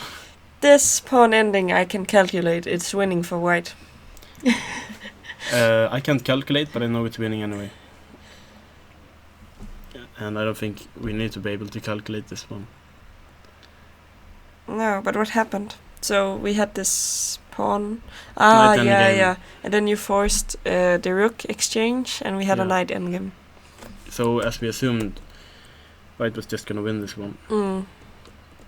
Should we enjoy some technique? If this program will let us. So king activity, that's correct. We know. Yeah, except black's king can't go anywhere. Yeah, that's... Oh, he exchanged immediately. Okay. That's just... Good night. Yeah. Okay, I'm just going to criticize him a little bit here. I think I'm allowed. Go ahead. So if you should have any chance to hold this as black, you need to keep the knights on board and harass him a little bit. Try to, I don't know, make some kind of pawn weakness that you eventually can try to attack. If you exchange the knights, it's just lost immediately. Too many pawns, no tricks here. Yeah. I'm pretty sure the knight ending is completely lost anyway, but it's a much better practical chance. I agree. Knight d5 is just quitting. Or resigning. Yeah. Even though I would have understand if he resigned. Yeah, but I think you also learn something from playing on in these positions. Yeah. Even though you might know it's lost, you'll get some kind of lesson on how to convert if you had the same endgame or similar endgame. Which I think is quite valuable because it's not unlikely to end up in these kind of situations. No. I agree. Why do you sound so sad when you say I agree? I don't want to. Rook d5. So stuff happened, and here we are, and black is just doing well, isn't he? Yeah, but it isn't as bad as we thought it would be. But isn't just knight a4 fantastic? Ah. As usual, you might be right.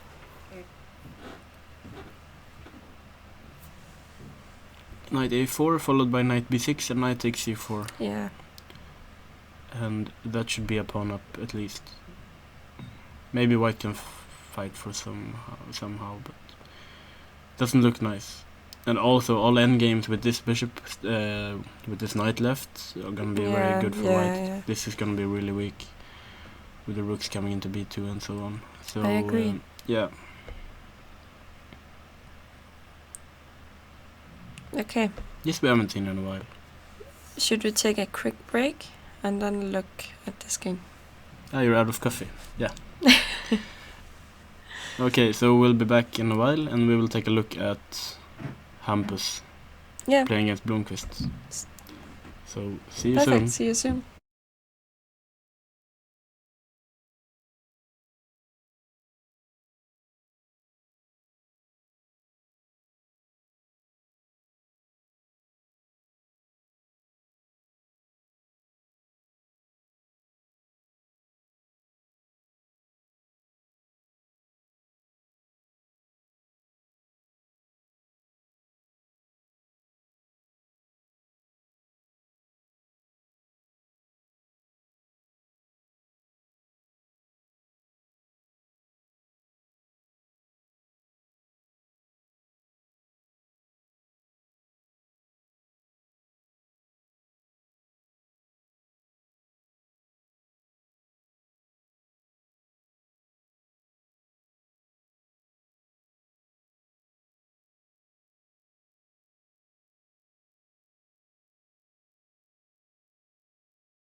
Hello out there, we are back, and we hope you're still there and didn't leave while we took a small break. Yeah. So, we have some unfortunate news. You said that you think Jungmin is losing. Oh yeah, should we move to that game perhaps? Yeah, which is a big shame and for Jungmin. Yeah. No, I think he blundered, actually. No, he went into a trap. Is perhaps more Accurate. appropriate. Yeah. So, bishop b2, rook b8. I actually think black is doing quite okay here. Rook c2, and this beautiful move c5 was played. This is why the knight should be on d3. Yeah. How far did it get? Yes, but it's not my mistake.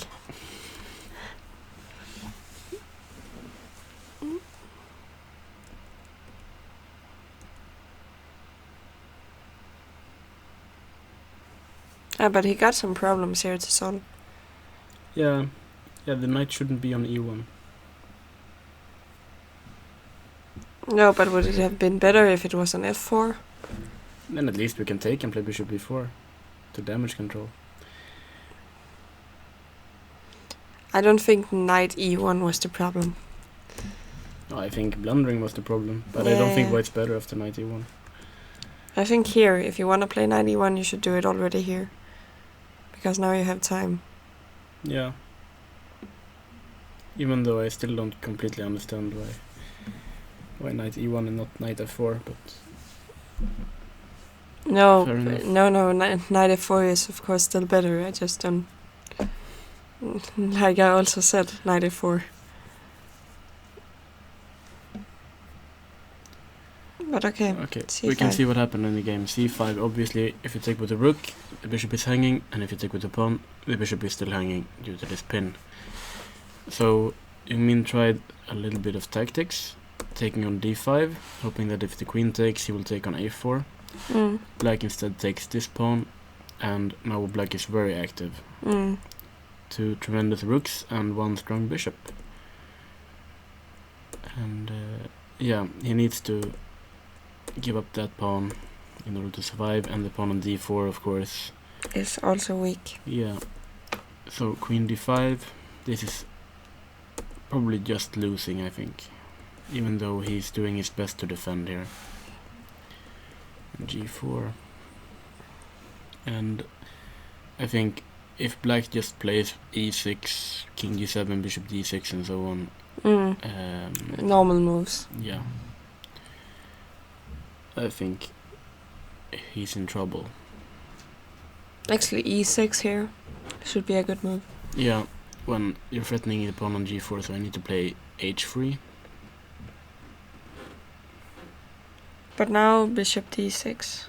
No, it's not allowed. Yeah, it's not allowed.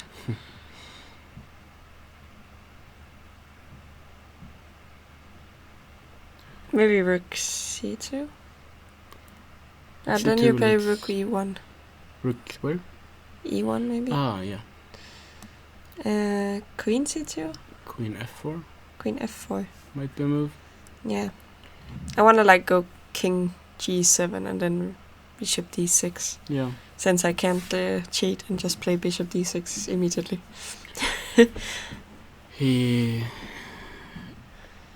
It's not looking good for him. I think a draw isn't sufficient. Even I think he wouldn't have to win in order to be able to score a norm. So he's in trouble, unfortunately. I think this game is actually over. Stupak won against Axel Buchwalde. This isn't very interesting. The pawn will just go and make a new queen. I don't even think we should look at that. Kusuksari playing Major, and what is the pawn doing on e7? We need to go back a little bit, I think. Where did we leave? We made a couple of moves here. Knight e4. Oh yeah, we thought black was doing very well with taking and knight b6 and so on, right? Yeah. Ah, okay. I assumed knight a4 here, but he just played knight b7. Was there a problem with knight a4 that we didn't see? Because I for once calculated one line, and you definitely can't take on d6. So I'm not sure if you're just going bishop a1 or something. How about this? Actually prevents knight b6. So this might be what he wanted to avoid. Oh, but okay. Yeah, maybe. Can't you take on c4 or crap. walk? I might have done something stupid. Hold on. Martin unfortunately pressed play in the... We might hear ourselves now, and that's not good. No, that's really bad.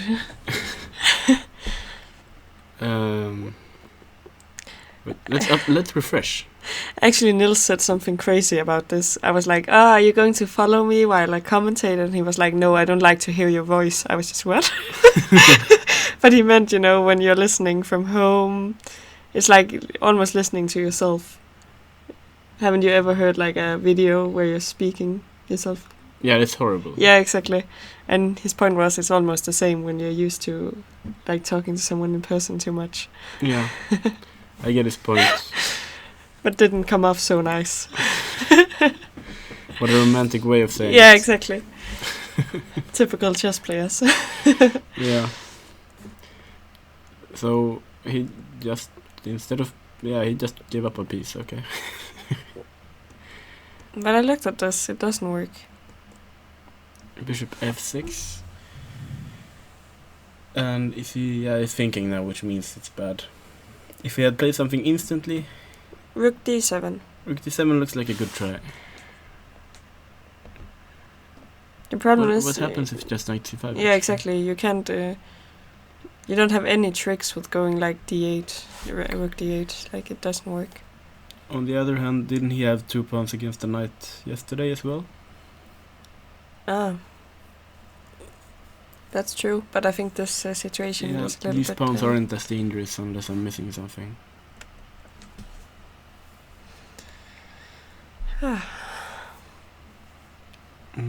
So what should we play here? I would need to find some kind of tricky stuff. Ah, that's my sign. Okay, let's start. Yeah, there isn't any. Is it just resignable? Like, either you need to try and protect this pawn, but that's not going to work because rook e8 and you lose it anyway. And you can't really try to promote it because this bishop is doing a good job of holding the d8 square. Yeah. I can't really see anything. Can we try to set up some kind of trap here? You know who you're talking to? I know, but you're usually good at trapping me, so why not come up with some trap here? Okay, I'm gonna look for one, but I don't see one. The problem is after rook d7, knight c5, the knight even comes to e6. And then there's no hope of ever promoting this pawn. I'm trying to even trap you, but I don't see what I can do. Okay, I have one trap. I'm gonna go rook b1.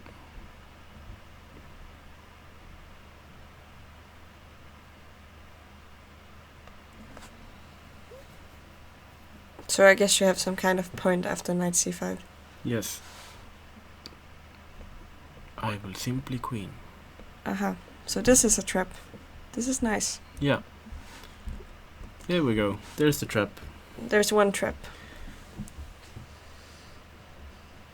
I don't completely see what to do after rook c7. Yes.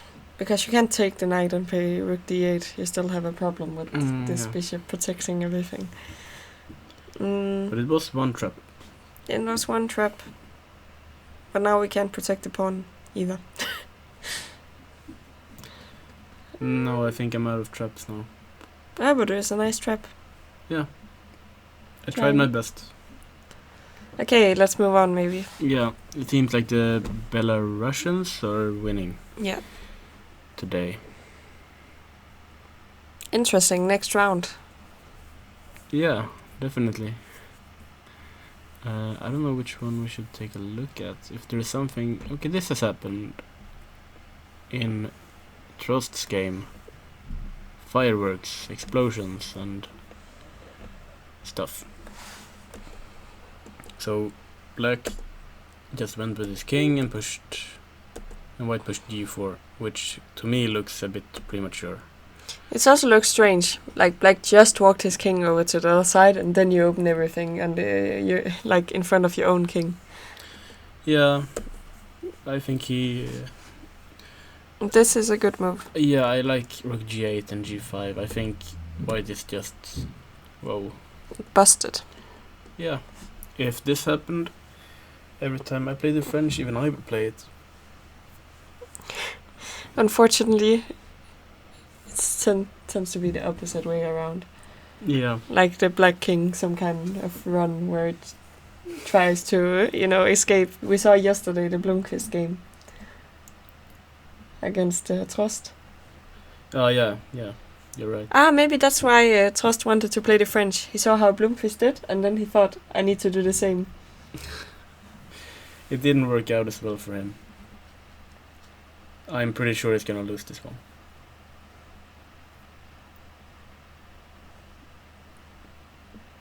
Yeah. Not good.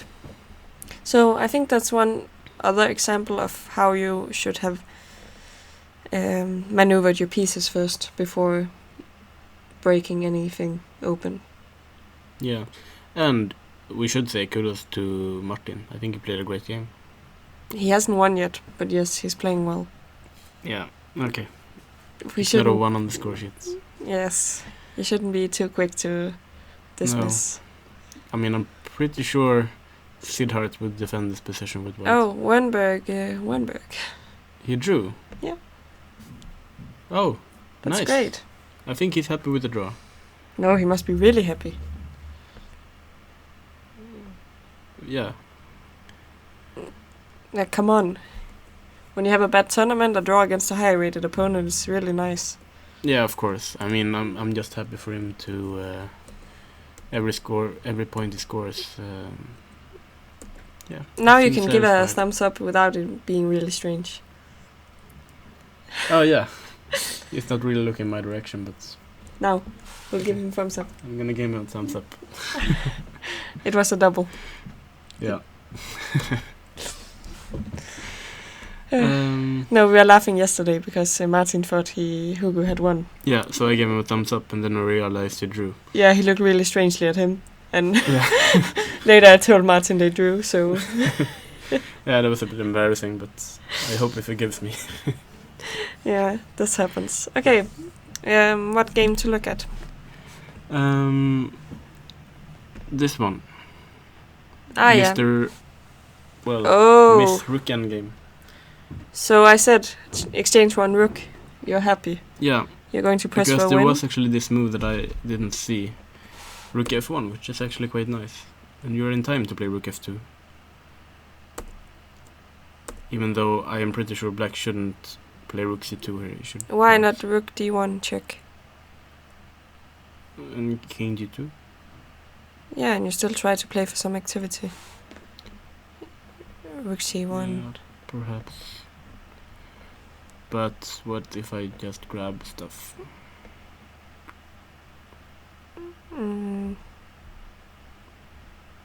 Yeah, it might be just annoying. But I mean, I think you can check once and then g6. g6 for sure, because I just want to keep one rook. No, not one rook. I want to keep both rooks as black. Yeah. So, new evaluation, Miss Rook Endgame? It's a little bit difficult because let's imagine we had this rook ending, but with this pawn here, and instead h4. And the same for black. It should be a draw. Okay. You're not saying anything. I don't know anything. But this is a little bit strange. Because usually the king, it has to walk over here to help the pawn promote. Mm-hmm. But now, I'm not sure what's going on. If it's worse or better. Like, you need to leave this pawn much quicker on h2. Yeah, Okay, I feel like first of all it's a matter here, should white push b7 or not? I think it's quite an important question. Because if you play king f1 here, for example, black would probably just take the pawn and go back to b2. Yeah, but the problem is if you push b7, it's really... No, you should push b7, right? I think you should push yeah, b7. You should. For sure. Because I feel like you can't go very far without pushing b7. Because black will probably harass the pawns, right? Yeah, but this was also strange, I think. Rook g2. I don't get why you pushed h3.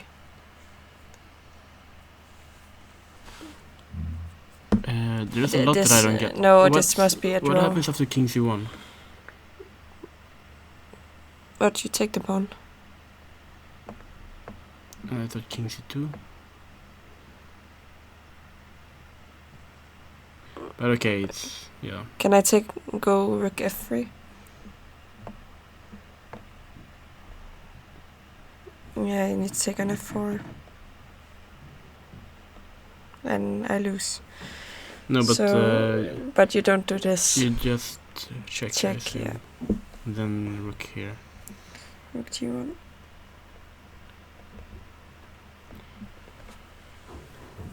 And this is what you should do. No, but yeah, I didn't like h3. No, but I'm going to check you for infinity. Every time you get near the pawn, I'm going to check you. Wait, in what position? The last position we had. That's for sure a draw. This one? No, not this one. This is completely lost. This one? Yes, exactly. This is for sure a draw. Yeah, I think so too. But the position we have, this is quite interesting. This is what we have. I mean, I think it's time to play b7, but if you play b7 here, at least you force the rook to go back. yeah, and I think you should. But I think you have the same problem. Okay, so if I push g4 here, then I take once. go ahead. And I probably push h5. And I take it. Now I can. This is smart. So you now show your point. But isn't this like similar to the rook endgame we had earlier in this tournament? I can't remember which game it was, but we had... No, but it's not the same. You're thinking about the Hampus endgame. I don't know, maybe. Because the difference is there you protected the pawn from the side. Here you protect it from the front. It's easy. No, it's the same sort of idea that I'm going for. I can't recall if it's the Hampus endgame, but I'm pretty sure we had very similar idea. But you don't need to move forward. Who moves forward where? Yeah, with the black king. You need to stay on the 7th rank. Yeah? So... make a move. You can... King f7, king f7, f5.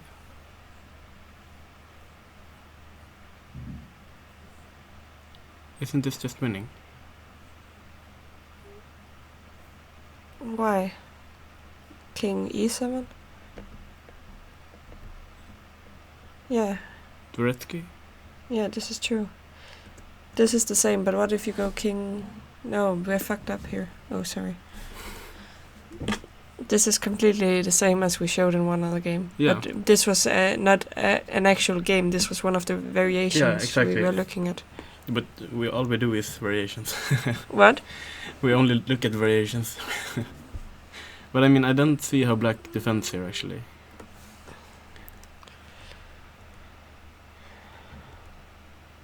It went rook d8. What? So what if... you want to... Now you want to protect it from the side.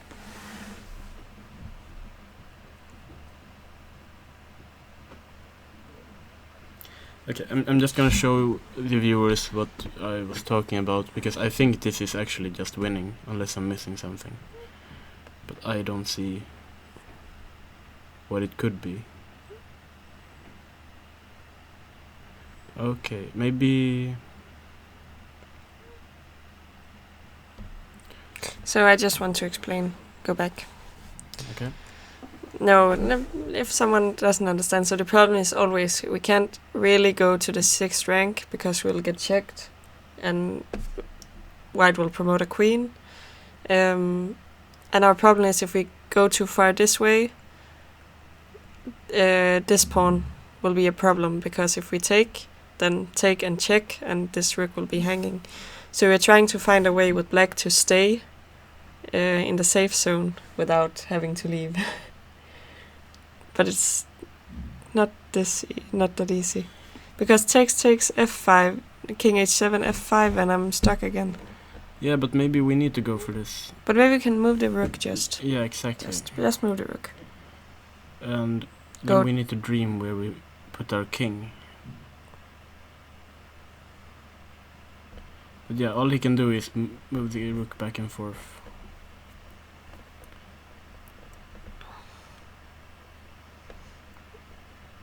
And so on. No, but I'm thinking, okay, what happens? Let's say you move forward, so I'm going to check you from behind. Yeah. Where do you put your king to not get checked? Here? Possibly.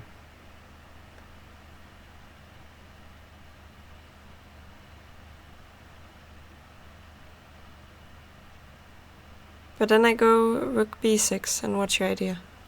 That's what I'm trying to figure out. So the problem with having pushed this pawn to b7 is the king, it's not easy to hide it. No. So let's say the pawn was on b6, we could at least hide the king behind the pawn if we're allowed to walk. Yeah, but the problem is he will start grabbing pawns, I think. Yeah, but how? We already exchanged so many pawns. Yeah, but that was because we played b7, right?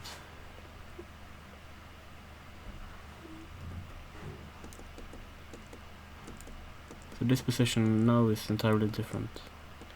And this might be smart. Yeah. Might be that you can't win that position. But if you go here now...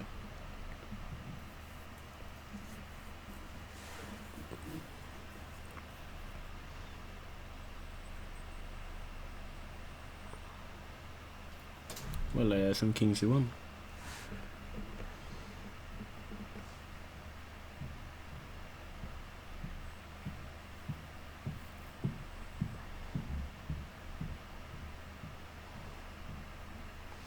So I need to go somewhere. Let's say I just go here. And we walk. Yeah. But what if I go here now?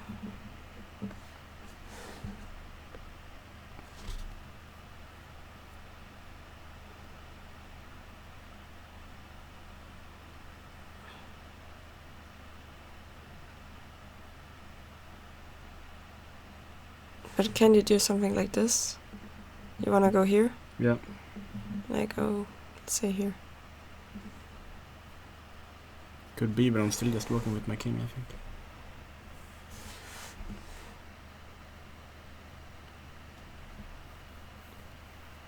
Yeah, and you just get closer. Yeah.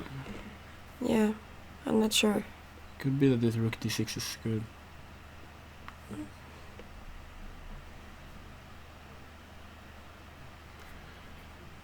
Yeah, because now you somehow... Yeah. But can I block you?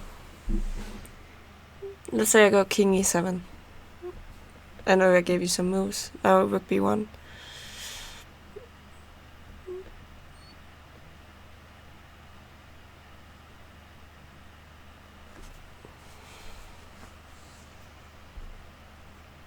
Rook b2. But you're going to check me and then go with the king to b7. Yeah. Yeah. No. Interesting. I didn't see a very good way of defending here, actually.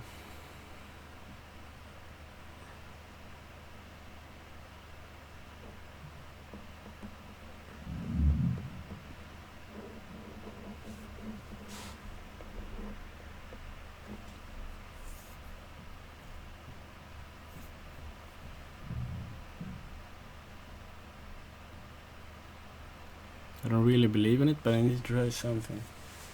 Yeah. Now I'm gonna try and push g5 and try to attack white's pawns, basically. And maybe create a passed pawn on my own. Definitely. Is that Jung Min who ran by? Yeah. Okay, should we switch game? Yeah, if you ran by, maybe we should look at what happened there.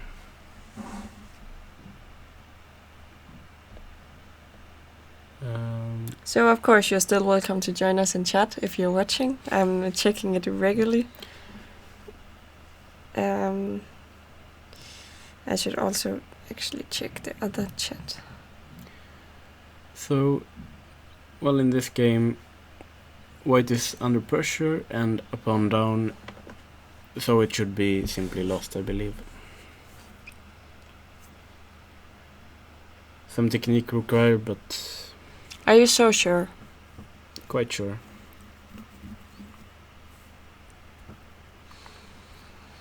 Aren't you? No. I'm sure it's bad, but I'm not sure it's completely lost. Like all the pawns, at least, they're on the same side. Yeah. Like this kind of rook ending, what's going on?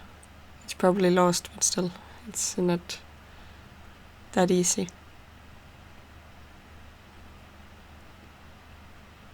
What do you play here with black?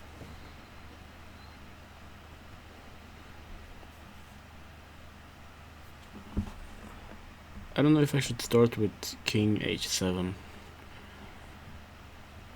Just so if you play rook h1, I will be able to defend my pawn. Yeah, let's say rook d1. Rook d1, so you want to trade that pawn? Yeah, because this rook ending I can make a draw. That rook endgame you can make a draw, but I generally don't want to trade my bishop. No, but okay, let's say, so if we're talking general rules again, as long as the pawns are on the same side, I'm not that sad about having the knight. No, I want to keep the bishop and your pawn on d4. Yes, somehow. But I'm not sure you're allowed to do this. So if I go rook c2, just try to annoy your knight.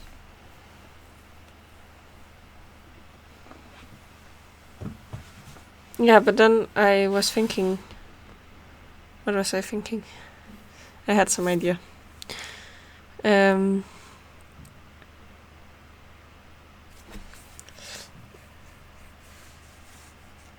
let's say... This I can't play.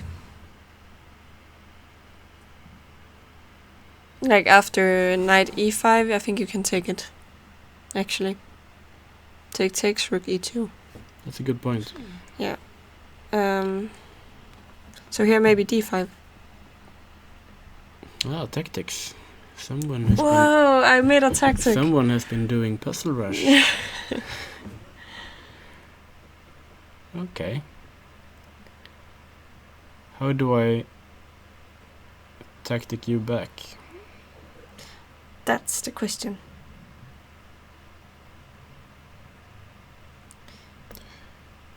Okay, so I have to move my king. Yes, and then I wanted to go rook d1. Actually, should I move my king? Wait, rook d1? Mm-hmm. Aha, clever. Thank you. This is how I win games. Go to some ending. Tactics. No, not tactics. Go to some ending. No, but this, if I trade this pawn, I'm happy. Yeah. I'm very happy. I think I can hold this a draw. You're right. D5 is a good move. Fair enough. That's also why I think you were a little bit too quick to say it was easy winning. Did I say it was easy winning? I said it was just lost. Okay. Yeah. I still claim it's lost. I just don't know how. Yeah, but I don't know. Like, also look at Kenneskog's time. Yes. Wait, whose time is where? He got 2 minutes against 24. Oh, okay. But it's moved 38, so I don't think it's a problem. Yeah, I know, but I think if he doesn't solve this problem with d5, it's going to be significantly harder to win this endgame. Unless this f2 pawn is going to be a huge problem. I think it might be. I mean, even a position where you might be able to play d5, but I get a bishop to like d4 or something, might be really tough to defend. But of course, black needs to play well, as always. Yeah, but I think it's not a lot of inaccurate moves you need to make as black, and then it's just a draw. No. Okay, let's move on to some other game. Or do you want to wait for the move? Hold on, I was just calculating stuff. Okay, one final try, which I don't really believe in myself. But you hope I walk into some trap. Hopefully. Okay, so rook d2.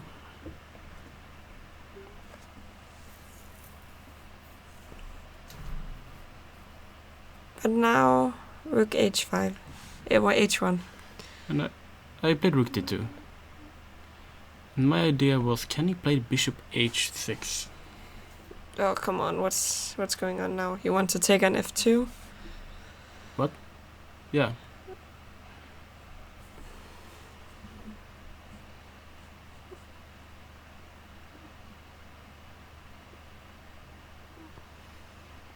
Well, he didn't play bishop h6. They've actually played a lot of moves, but I don't know why. Why did he go into this? Okay, but this I believe is a draw. I believe so too. I don't know how to draw after this. I mean, it looks strange, but it's my try.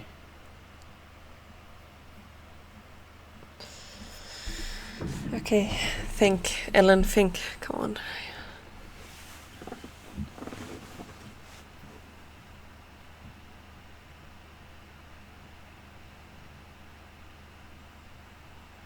Maybe you can play some... This is also bad.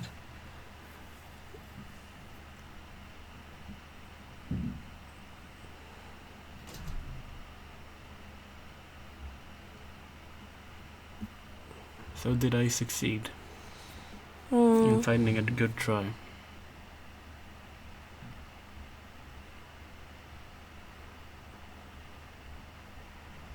Okay, but I'm just going to ask you about this variation. I don't really believe in it, but just see what you're doing. Yeah, bishop a3.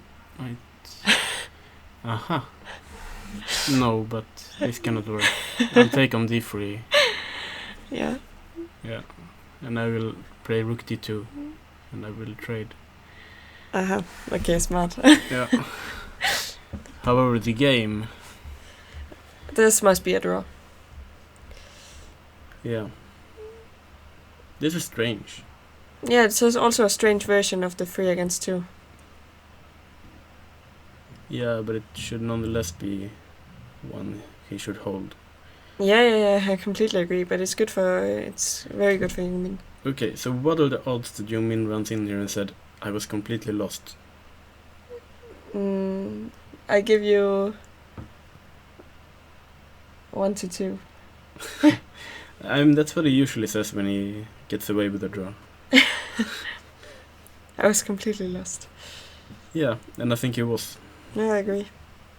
I liked bishop h6. It looks strange, but I didn't see anything.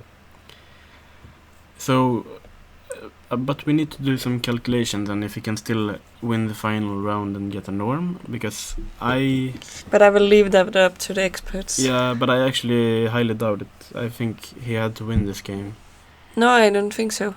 it's still a huge risk that he's... why did he need to win? Because he's not meeting a strong enough opponent. I don't think that's a problem. You're doubting it because he needs 2 out of 2 and not 1.5 out of 2. Yeah. Yeah, I have no idea.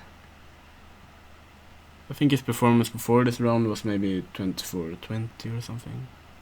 So I think it might not be enough with a draw here. Okay, but still, he's playing a good tournament. He must be plus some elo at least. Yeah. That's quite good. I don't know if it's 12 or if it's K factor 20 that calculates this, but... Yeah. Okay, what about Blomqvist? Oh, sorry. Just a quick... I have to see what's going on. Hold on. How does he keep holding on to his pawns? Yeah, I don't get it either. Can we just go back to where we left off? Sure. Knight e5. Okay, so bishop takes rook d7 maybe doesn't work, but how about everything else? Okay. Khan is a good fighter. Honestly. Yeah, so he has 2 pawns. And there's semi-dangerous. No, then it's not going to help. Is it? I don't think so, but I didn't think so yesterday either. No, but yesterday it was different, but... Yeah, no, I actually believe in it less this time. Okay, he needs to pick up other pawns. He will lose the one on e7, I suppose. Someone is running. Is he opening the door? Should we look what happened with the result? Okay, it's a draw. I don't know if that was a happy run or a sad run. He's probably disappointed if he's not having any norm chances now, but considering his position, I think he should be satisfied. Yeah. He was better. He must have been somewhere in the middle game, but after this tactic, he struggled. Yeah. Okay. I want to look at Blomqvist. Oh, that's a mess. You figured this one out. Okay, so I think we are going to go back to where we left it, which was somewhere here. Yeah. I looked a little bit at... He went with the rook to c1, so he figured out it was the wrong rook. Yeah, I suppose, yeah. Rook fd8, so black has improved all his pieces. Yeah. We're quite satisfied here with black. We're going to push c5 soon, I assume. I think black is very happy here. Yeah, c5 here. It's also annoying to play these positions because so much can be captured and this different moves. Exactly, because every move you need to calculate what happens if capture here and capture here. Yeah. Like what's going on. Okay, maybe not right now capture on d5, but still at least the opposite way around. Which means you spend a lot of time, and we can see that on the we can see that exactly. But this is actually also why I myself often get in time trouble, because I have these positions and there's so much going on that you need to figure out every move. Yeah. But I remember I looked at this and I didn't really figure out why it didn't take on d4 and knight c5, because that looked very good to me. Take on d? After knight b5. Knight b5, take on d4? I thought so. And then? Next move knight c5 basically. Maybe you can take on d5.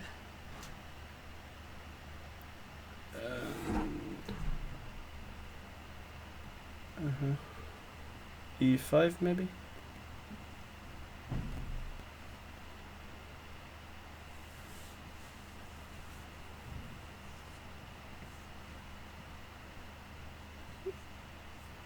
I'm not sure what's going on here. This is probably good for black. Yeah. Well, maybe we shouldn't stay too long in the past, but no, I thought yeah. black had some it makes sense. chances, yeah. But he decided to take on c4. Yeah. And this also looks good. Yeah, but white has some counterplay. I mean, the d6 square and so on. You mean if you kept... Keep the pawn on d5 for a while. You have a point, because you're opening up the position a bit that might be favorable to white. But still, like, you have the rook in the d file. Meh, meh, meh.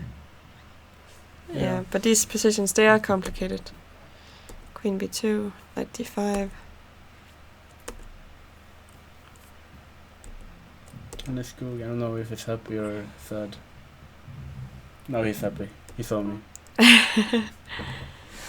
So what do you think about the position here? Oh, you can't. Well, simply looking at the pieces, I would prefer black. But I think it's impossible to play the position just looking at the pieces.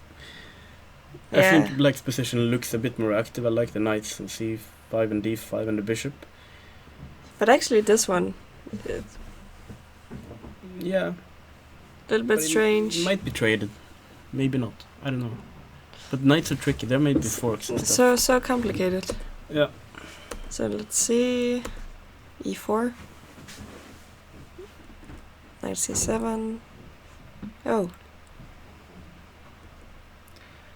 It will be very interesting to ask them how they evaluated the position. Yeah, but this is just a mess, you know, and this d6 and... oh my god, Martin, I'm not capable of evaluating stuff like this. Okay, I'm gonna give it a try, and I'm gonna say that Blomqvist hasn't made the best out of his position. Because I feel like white got the square on d6 now, and he shouldn't have. Yeah, I agree, and also, I think the pieces he placed here are making a little bit less sense than they were. I think, yeah, Hampus plays it well now, even though all the moves are very natural. And suddenly white pieces are making a lot of sense. Yeah, I wonder how black came up with a move like h6. h6? Yeah, like how do you look at this mess in position and figure out I should play h6? No, time trouble. Definitely time trouble. He couldn't find anything, and he decided I need to make a move, so I just play h6. Yeah, I get it. It must be why. Yeah. Because I really hardly believe the best move in this position is h6. I agree. So, yeah. No, but I think if anyone's better here, it's white. I kind of agree, which is sad because I really, really liked black's position after the opening. Yeah, I think it was really good. But you might have been right, like take on d4 instead and play this position. Okay, so... Okay, bishop c8 is a sign something isn't right. Yeah, but this is what I said, this bishop. Suddenly it became useless. Yeah. And this maneuver made some sense. But I'm not sure if you just walk back. Yeah, but then you're gonna take on b5. And, yeah, but he did. Aha, and you're not gonna take. He played knight a6, so we're putting it on b4. Yeah, but what if you take everything here? I guess you're not taking this. I'm taking a take with the pawn. Yeah, and then I'm going to play maybe bishop c6 again. Yeah. At some point. This looks good. This looks very good for white. So... I find it amusing how they maneuver their pieces in this game. No, but now I have a plan. So I go knight b4, then I play bishop c6. I just want to trade some of these pieces because they're not really coordinating. Fair enough. I'm trying to find another plan for white. It's not that clear. No, exactly. Did they exchange some bishops earlier? But I do feel that black is the one fighting for survival, definitely, in this game. Yeah. I'm not sure. I know this sounds strange, but I'm not sure about bishop c3 actually. No. It feels like black is so crammed up that you just want to keep all his pieces there because they're blocking each other's squares. Yeah. So you don't have enough space as black, basically, and... I agree. It looks natural, but maybe not the best. Yeah, I'm not sure it's the best, but okay, maybe he's threatening to do something like this, and it's too messy. You need to calculate a lot, basically. Okay, so we have this knight a6, and basically Blomqvist is playing an increment. Yeah, he has to play 10 more moves. Which is a horrible position to be playing an increment. Yeah. Why does he do this to himself? No, but I understand. The middle game, complete mess. You're calculating, you're trying to find something good, but everything is just so messy, you know. This is how people end up in time trouble. I can't relate, but yeah. I agree. It's... yeah. But still, I think it's fighting for survival. Yeah, Blomqvist, Yeah. definitely. But he might survive. Like, if I get my knight to b4, I get to play bishop c6 and trade this. Like, I might have my knight on c6 putting some pressure on this pawn. You know, it's still bad, but I'm fighting well if I achieve all this. Yeah. So I'm thinking creatively. That takes me a while. So I was looking at the idea, which most likely is not correct, but I will try to suggest it anyway. And my plan was, if you go knight b4, to go for this, and a5, and just try to undermine black's position. Yeah, it might be correct. It's at least very unpleasant. No, but sorry, you can take on b5. Then nothing. But works. maybe on b5? Yeah, but I was also considering just giving up this. Yeah, no, I thought the knight on b5 was stable. Here I thought maybe I can take and push the a pawn somehow. But yeah, okay. But yeah, of course I need a stable knight on d5. So my idea was absolutely trash. Welcome to my world. No, okay, but should we maybe look at some other games, because Sure. they might also be in time trouble. We at least got a result here. Majorov won, and This is Trost very... lost against Jugstad as well. Oh, that's a fork. That's an ugly fork. I can relate. But okay, we expected this to be a win for Majorov. I know these 2 pawns, but I didn't really believe in it. And let's look at Jugstad. Okay. What? So he kept fighting for a while? I'm not sure we want to go through this. No. So we're looking at some kind of position here. It was a mess. We expected it to be really good for black when he opened the position with g4, since I would like to do it with black, and I just don't spend the time doing it because white is doing it for me. Yeah, this we liked. g5, king f3, f5, also very nice. Yeah, no, this is just... Ooh, puzzle rush. This is also very nice. So, what's the problem if I go here? I guess he will just take on h2. Ah, yeah, just take the knight. So, okay, we don't really need to see anymore, I think. No. But very good for Jugstad. He's This was one of the best games today, I think. he's doing well. He's had a good... Well, I'm betting he's disappointed with his game against Jung Min. And he was a bit lucky in round 2, but that happens, and I think he's having okay result. I think compared to what we expected from him after the second round or first round. Yeah. I think maybe he's generally not in his, form of his life. I think he's had well above 2300 a year ago or so. Yeah, but okay, maybe he is an FM. Yeah. But sometimes if you don't get to play enough, I'm not sure what he's doing, but probably school. Yeah, I think he's been doing a lot of other stuff than chess. He's not playing that much anymore. Then you can struggle. Okay, so I wanted to go back to this game. Savita. Because they are also in time trouble, but we had... Okay, this is too far. No, but it's the position we left. Something like this, right? Yeah. And c4 was pushed, like I suggested, to fix this. Bishop c2. Why? Why what? I want to go here. To block this so this bishop looks stupid. I'm guessing f4. F4. Probably. Not saying it's a bad move. But yeah. Okay, f4 anyway. Queen e7.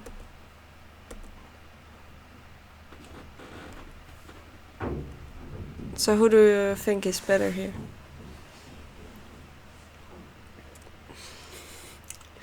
I'm really annoying today. If I get to push a5 next move and black can't do anything, then I would prefer white, for sure. But I see that black is going for a mess here with f5 next move, and I think that's completely correct. So now it's basically all about calculation. Knight e7, e5. If you take rook e1, yeah, it's annoying. Picked up this pawn. Oh, that's nice. King g7.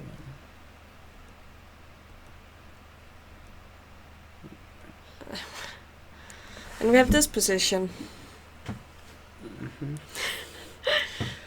Which is also a mess. Intuitively, I think I like white. I agree, but because that king on g7 looks a bit risky. No, I agree. Like it must be that white is better here. I think so. Also because the this knight knight, on f8, yeah.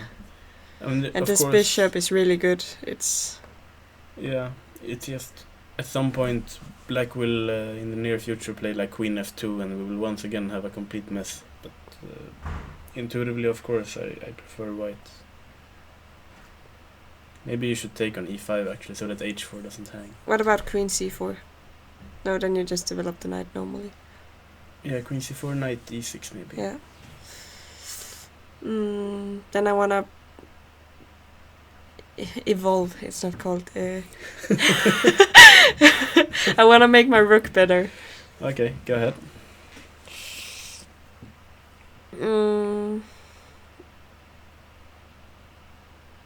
Yeah, go ahead. Yeah, but how?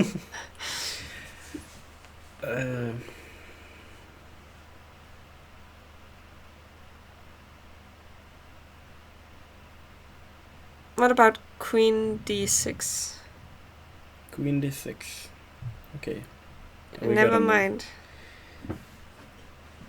So, queen g8 is your plan? Yeah. When stuff is at least looking scary. But I'm just going knight e6, I think. Knight e6 looks good. Then probably white will take on e5. Uh-huh. But I need to get my knight into play anyway. It can't just stand there. Yeah. No, I think white is better.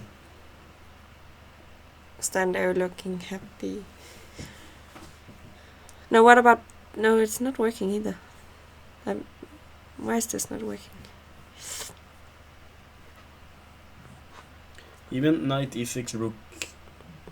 No, sorry. You need to take on e5, I think. Okay, now I have a crazy suggestion, and it's probably just Sure. stupid. I want to go... No, it's just too much. I wanted to go queen e7, and then if you check, I just go king h6. And I'm trying to walk with my king. I looked at similar ideas, but I thought maybe we should just take on f4 here. And with black? Yeah. And then go king h6 if check. I'm not a stranger to walking with my king, so... No, I know, but I think, is this move really necessary? I will prefer to put my queen on e7, I think. Okay, let's start with that. I feel like I'm really getting tired at the end of this tournament now. Because now g3 I'll take. You're Then right, I'll maybe play this is queen better. e3, and I think you at least have some problems you need to solve. And if you go, you can't really... Also, you prevent rook e1, because that's just hanging after queen takes h4. But I was right. He took on f4. Yeah, but it might not be the best move. But Siddharth is the best defender. No, I agree. I actually like Queen E7 more. Maybe. Not that we calculated this very well, But maybe there's some other problem. Like Queen E7, can you play like a natural move here? Just ignore this pawn. Take here. But then we'll be taking on E5, right? Yeah. Okay, never mind. Yeah. We got this Take position. on E5 looks better. Oh. Okay. Okay, are we supposed to understand this? I don't even know who I like here. It still must be better for white, but you might. Must it? I don't know. It's that just pawn on H4. it's supposed to be better. Move it to H3 and white's winning, but But why is it even on H4? she put it there like 20 moves ago. That's difficult to undo. Once Yeah. again, when you move a pawn, you can't move it back. No. But what do we do here then? I suggest Queen, G3. but then Queen E7, and you can't defend the pawn. No, but then I wanted to go H5 and hope I'm Rook not H4. Queen. No, King G1, and hope I'm not mated. Okay. She's thinking similarly. Yeah. It's probably just bad, actually. He's just move forward, so I'm guessing after this move. What about this might also be completely crazy, but the Rook D4. Rook D4? If you check now, I go to H2 and claim I'm kind of safe. Yes, you are safe. Rook D4 I like. If you go... Here then. Yes, I considered if Queen G5 is possible to play. Okay, so I either check in Queen E5 or I will take here and take on C3. Yeah. And I wasn't sure, what is this? My knight is pretty bad, but I don't think this is enough for white. No, but is it enough for a draw? Could be. I mean, bishop C4 probably. Yeah, exactly. But then at least we're not losing. No. Okay, the more I look at it, the more I start to prefer black. Actually, Yeah, exactly. It's a complete mess, this. It's that pawn on H4. Okay, can we look at Leo? Yeah.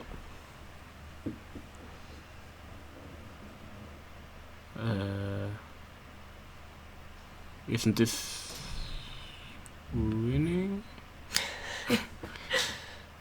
Okay, you're the expert. No, it should be winning, right? Yeah, those pawns doesn't look Like, close to. No, I think it's actually very easily winning. are you just going to try and sack again? But I think Can't we no, but start this is with- winning because this Yeah, pawn on H6 is too much behind. Yeah, No, I think King B5. What you do? I think every move wins here for white actually. Starting Rook D5 might also be good technique. Yeah, actually. Rook D5, good technique. Yeah. No, this is. No, simply but not actually, working. this king is blocking the pawn, so why? We just keep it there. Go with the king. You're stuck. Fair enough.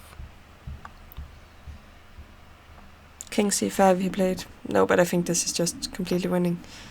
Yeah. I Yeah, agree. this is my stomach rumbling. I'm hungry. Oh, you're. Oh. No, but it's what I said. You have excellent winning chances if you just exchange one rook.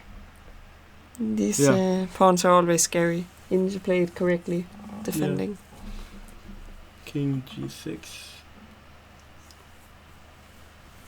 So they exchanged the bishop, like I said. But If how? you look at the position of the King G7, Yeah, I'm just going to go quickly through it. So this was what I suggested would happen. And aha.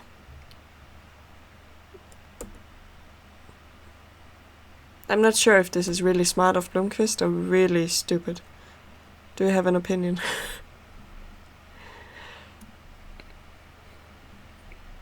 Not No, really. I mean, no. he's worse. But he's fighting. Yeah, but I'm not sure if he's making it even worse by pushing all his pawns in front of the king, or is it a good try to create problems? I'm not a big fan of it, to be honest. No, I agree, but I think he's doing well in playing g4 at least. yeah. And now he has made move 40 with king g6. And But like this position before he plays king g6, isn't this very close to being checkers? checkers? Yeah. What do you mean? Isn't that game where everything moves diagonally and everything ends up looking like what's position here? You're just talking crazy now. Okay. It might be some checkers players out there that understands you, but as a chess player I have no idea. Okay, fine. It's an unconventional position. Yeah. So, if you should play by the rules, black should attack here. And Yeah. white should do something on this side. But I'm not sure the solution to black's problem. It might actually, like, I'm not saying it's solving anything, but h4, h5, h4, rook h8, at least we are pretending to have some kind of attack. Yeah, I agree, like h5 might be tried, and I'm not sure if white should try to win on the d file, or if he can afford playing h5, h4. Mm. Because if you take, I'll play knight f3 and maybe put that knight on h4. Yeah. And pick up h3 with the rook. Jukstad looks happy, I can understand him.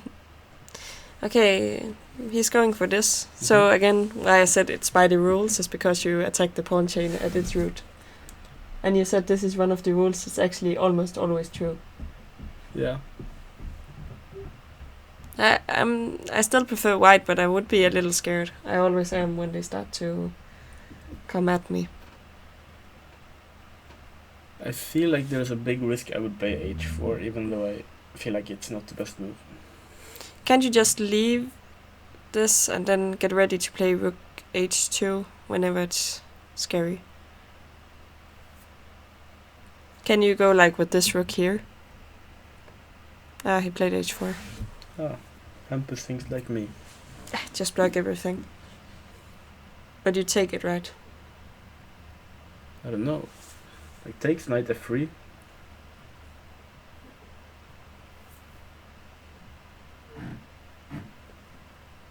Yeah, okay, let's see. I like So- h4 at least from a practical perspective. Yeah, I agree.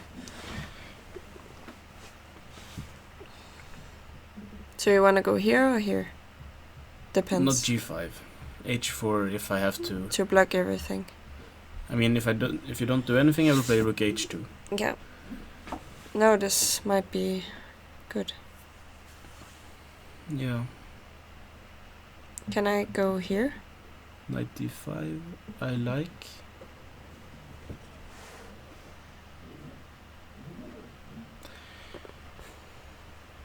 Yeah, this isn't clear at all. No, it's Okay. also a No, but mess. okay, knight h4. And I go here. I can't. Probably can't go there. And I will take on f5, right?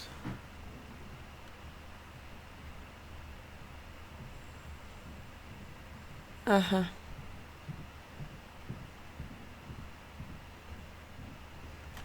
Hampus actually went by to the toilet and he didn't seem that worried. Uh huh.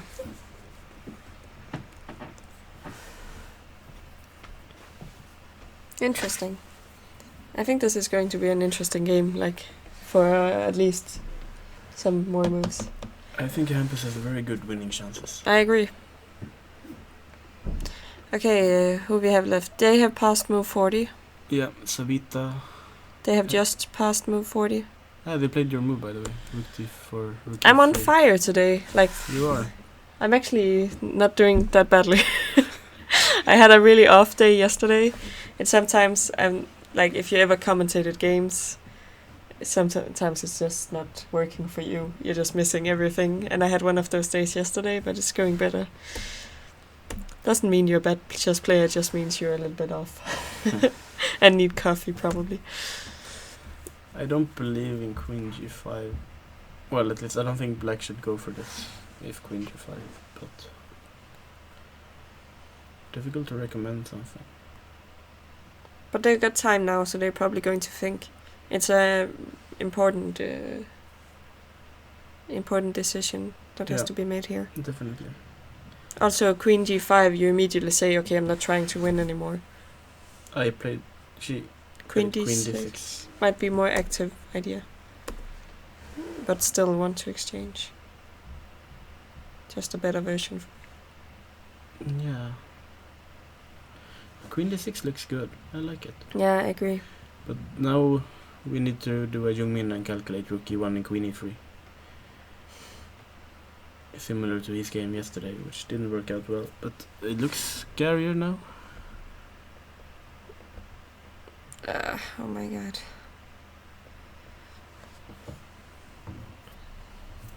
And obviously queen g1 is my idea.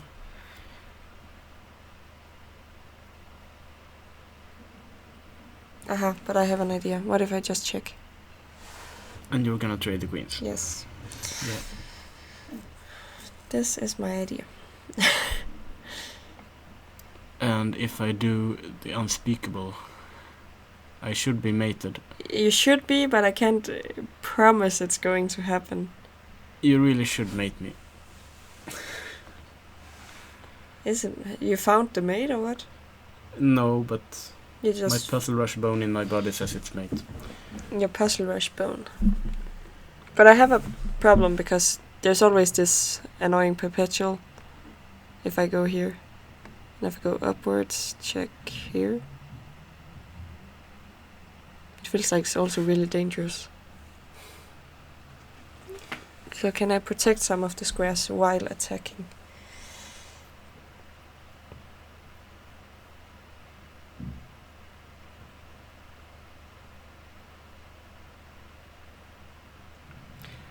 It's not easy. King h8. You need some courage to play a move like king h8. Yeah, but it might be just a good move, you know.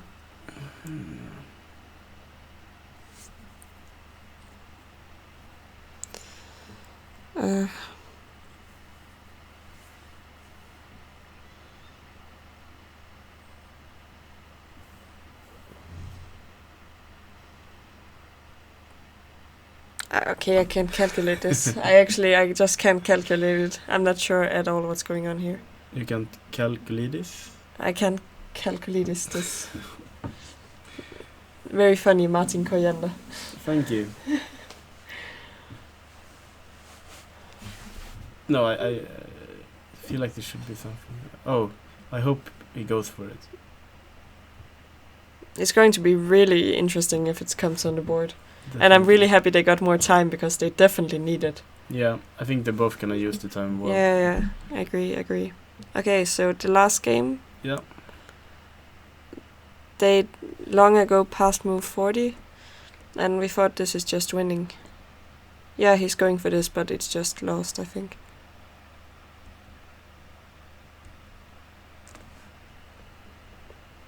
You go here. I think king d5.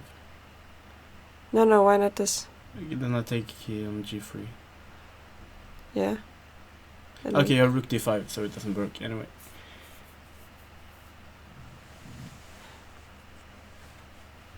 Oh, king e7 actually. Both are. I was just going here, but. Yeah, everything is the same. And I'm pretty sure the pawn is 2 backwards. 2 backwards? No, it's just losing. Yeah, this is just one. In many ways, it seems. Rook c1. Wait, king b4? This is... Okay, still easily winning if rook b6, but wasn't... Okay. Yeah, rook b6. Yeah, it is, but it's just weird because, you know, every bone in my body is saying you need to build a bridge. You want to go here, then if check, you go here, and then you make this nice... King b4 is probably just even the best move in the position. Yeah, probably, but I just mean this is the easy way to win stuff. Should we take a quick break now they all reached the time control? I think we should. And we will be back in a while, and for the sum up and the rest of the final games. Yeah. See ya.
Aha! So this time you didn't surprise me. I was ready to start. Well, I actually turned on the microphone, but you kept talking about something on your phone, so I had to switch it off. No, because I was reading the chat and we have some activity there. And since this game, Blomqvist, or should I say Hampus Blomqvist, is going to go on for probably a long time. You're welcome. So, but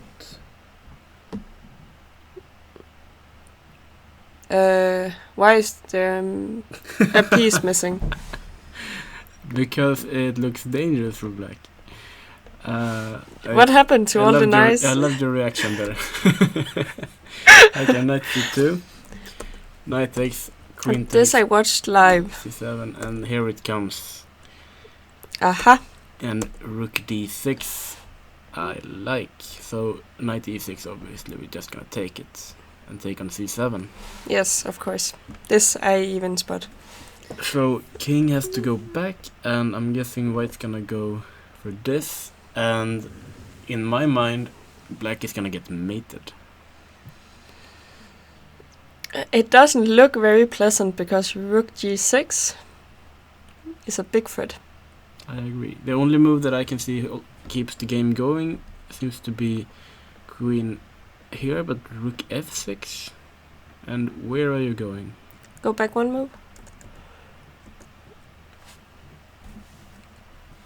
So why not queen e8? Because queen g5 should be checkmate somehow. I don't know if this is better than queen f6. No, I like queen g5. This must be made, yeah. But I mean, he has to try something. This is just crazy. We thought this game would go on for like a couple of hours or something. Yeah. Felt like. Oh, he played knight e6, which is a sort of a resignation.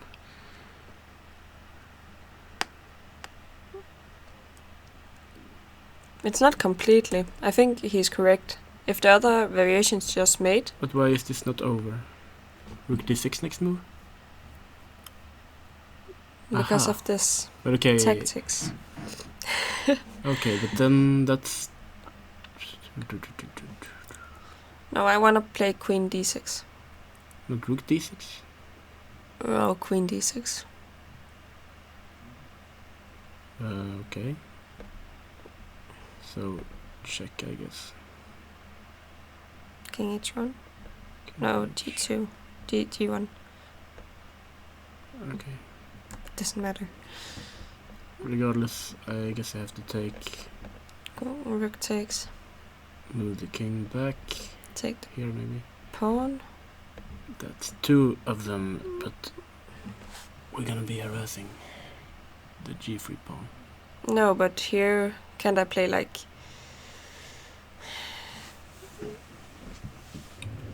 I'm not sure, it feels like everything should be good, but... play b4 and start to run. Check. Yeah, king f2, I guess. King e2.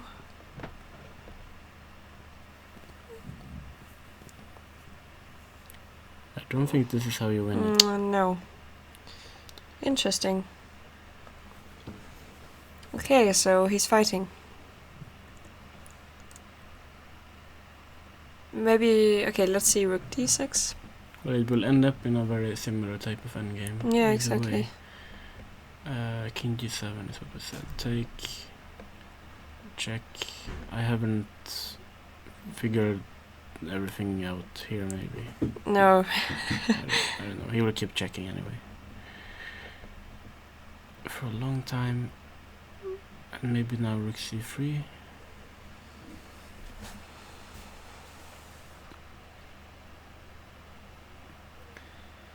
Is it completely crazy to suggest rook f6? No, I was looking at this, but I would consider if you should give a check first. And then maybe go rook to the h pawn instead. Sorry, what? Check on b7. Okay, then I want to go... No, go back. Don't take the rook f6. So which pawn do we take first? These are more practical rook endings. I think this one. Yeah, this one is just take, walk, take. Yeah. And so on. Let's take this one. And now what? Now I take an h5. Rook f3.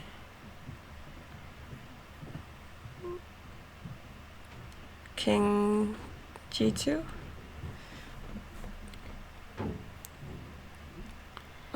This I have no idea. I feel like This maybe is we a messed draw. up here. Yeah, this is a draw.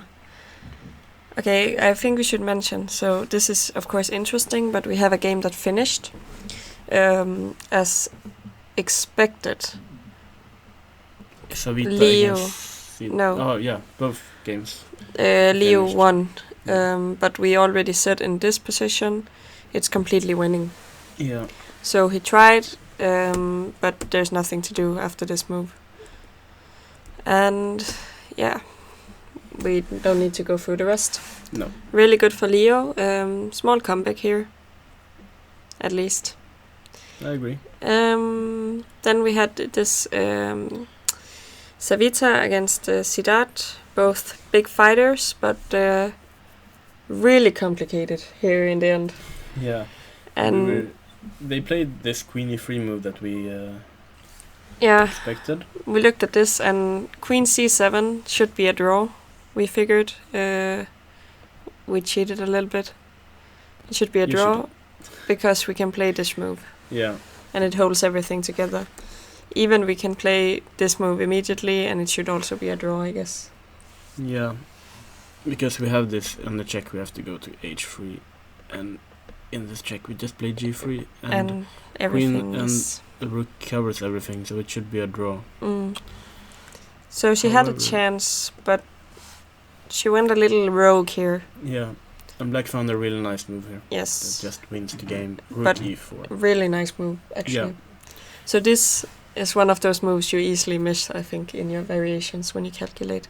I agree. And Queen h1 is a huge threat. yeah, the problem here, queen h1 and then this pawn, and you can really protect it Yeah. anyway. In any way. No, So because in if the- you do like this, I guess this is just mate.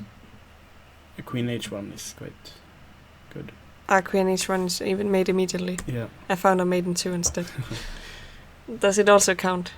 Yeah. Yeah, so she tried queen d5. But it's also mate. It's also made. I feel a little bit sorry for her because again she was actually she was better. She must have been. Yeah. And I think she was defending really well. When it got complicated, she just missed one move. So it's decided that the best defender here is Siddharth. The best defender of the tournament, or should we call him the... Karyakin of the Yeah, tournament. exactly. Kayakin of the tournament is Jagadesh Siddharth from... Yeah. Yeah. Interesting game. Yeah, I'm not really sure what to say. It's really crazy. But I think we also see it that they're great calculators once again. Definitely. So I think we should go back to the only game going on. And I'm Yeah. not sure for how long that is going to go on, but we'll try to follow it as long as we can manage. Since we're probably going to have lunch with Eric anyway, there's no reason to quit. Yeah. Might as well speak for you guys. Rook c6. Okay. It feels like black is in a Zugzwang. He can play king h6 next move. No, but he can't. Then I take on c6. What is black's next move, actually? So let's pretend I go king f1. Yeah, I think that's a very good move, actually. I don't see anything else than b5. No, he played rook d2 in the game. That king... Can you move your king? Sorry, what do you mean? Take on c6? Uh-huh. And you're out of the square. Very nice Zugzwang. But he played rook d2. Yeah.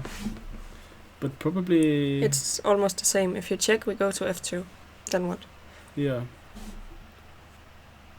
I think Hampus is on his way here to a great result. Yeah, I'm just thinking, if you go... Yeah, fine. I mean, you have to play rook c1, king f2, rook c back, and you have to move the king again. But you get another chance to find the Zugzwang, I suppose.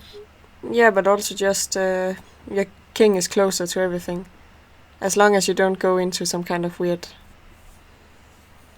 check. Yeah. Like, this should be even better, right? I think so.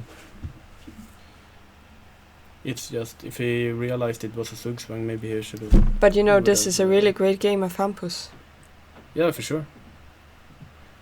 I gotta say I'm impressed because it's a really... They had such a like complicated, messy middle game with so much going on. And he managed to, you know, find some kind of structure in this and come out on top. Okay, Eric also contributed. He must have had a fine position after the opening. I think he had a fantastic position from the opening, to be honest. I agree, but yeah. And he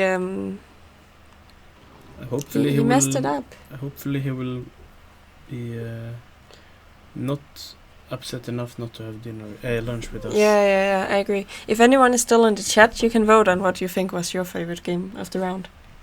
Yeah. Now it takes, right? Now we take, and it's just winning. Yeah, it's just winning, right? Yeah. So while Hampus takes on c6, should we wrap this round up? Yeah, I just waited if someone had a favorite game of the day. Which is yours? I'll give them a couple of seconds to write, otherwise we'll just decide. He didn't take. This is just teasing him. Tactics. Okay, I really like this game. If Hampus finally managed to find a winning move at some point. Otherwise, so let's just look at the list. Then I remember. So obviously one of the Belarusian players has already won the tournament. Yeah. Okay, I just want to start with the best game. I liked Jukstad's game also. It's Jokstad or Hampus? Yeah, I think so. So good for the Swedish players, actually playing the best game of the round for once. Yeah. Yeah, I agree. So yeah, as you mentioned, one of the players from Belarus has already won the tournament. We don't really know who. Which one of them? Someone is writing Krevatin Dev was the most instructive game. Okay. So I just want to see this middle game. I think you need to go back further. Yeah. I mean, the strange thing is, we looked at this, but it was so strange that Black just allowed knight takes b5. Yeah. But I agree that at least the rook ending was well played. I gotta give him that. I agree. Really instructive and yeah, also a good game. Also a good game, I definitely agree. But it's just a little bit strange to allow this. Yeah, no, I totally agree. So if you had to pick one game, is it Jokstad? No, I'm going to pick Hampus because it's more my kind of game. I'm gonna pick Hampus as well. I'm hoping he plays King G1 back now. Because, no. If he messed this up, I'm going to be so sad. I'm not completely sure what he's doing at the moment. But maybe he can just zigzag his way with his king. He needs to. I can't see anything else. But okay, if we talk in general about the middle game, I just really like how complicated it was. And all the decisions they needed to make. And I agree. It shows like a great chess understanding, this whole game, from Hampus' side. But like this even is sloppy, h4. I think. This is sloppy, very but sloppy. King d2, rook d1, and stuff needs to be calculated. You gotta take it. You have no Yeah. other move. So how do we prevent? I think very well that it might not be a perpetual check, but this is sloppy. But okay, we nonetheless. found like one move that just won immediately, so no reason not to play that, and he had the time. Yeah.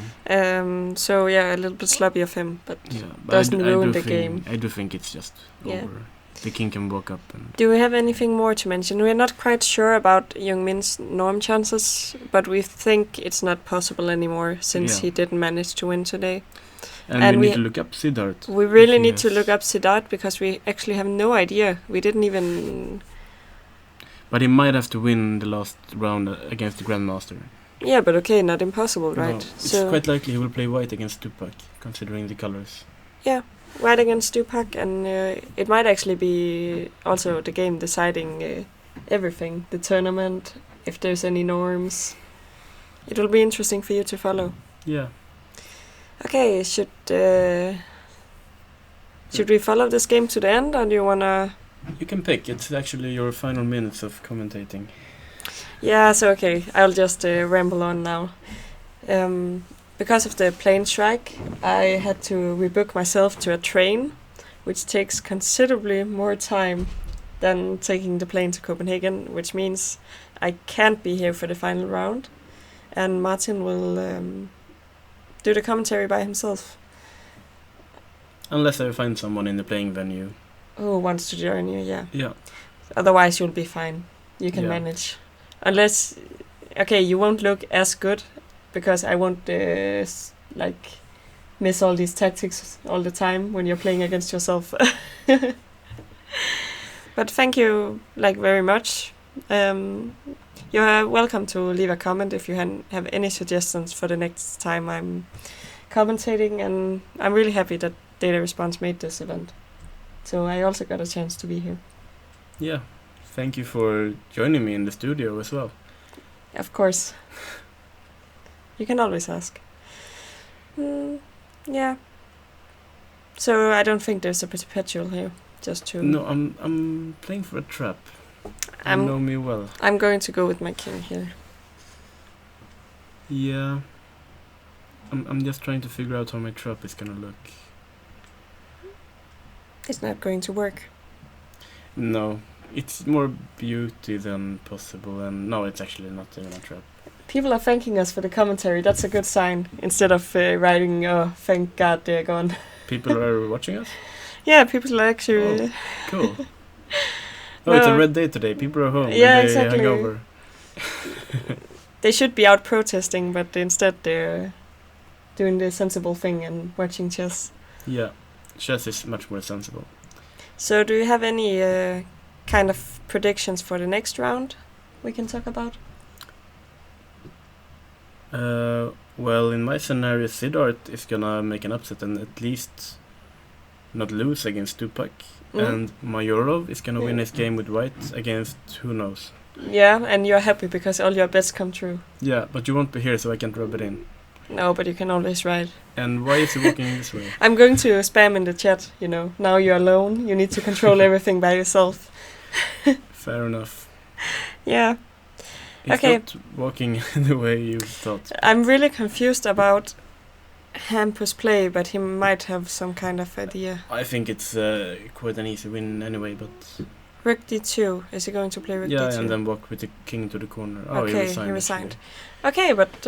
we need to grab the rook before he disappears so we can eat lunch with him. Yes, and we need to cheer him up a bit. Yeah, but I'll be back... When is the next round, actually? 17. It's not. It shouldn't be.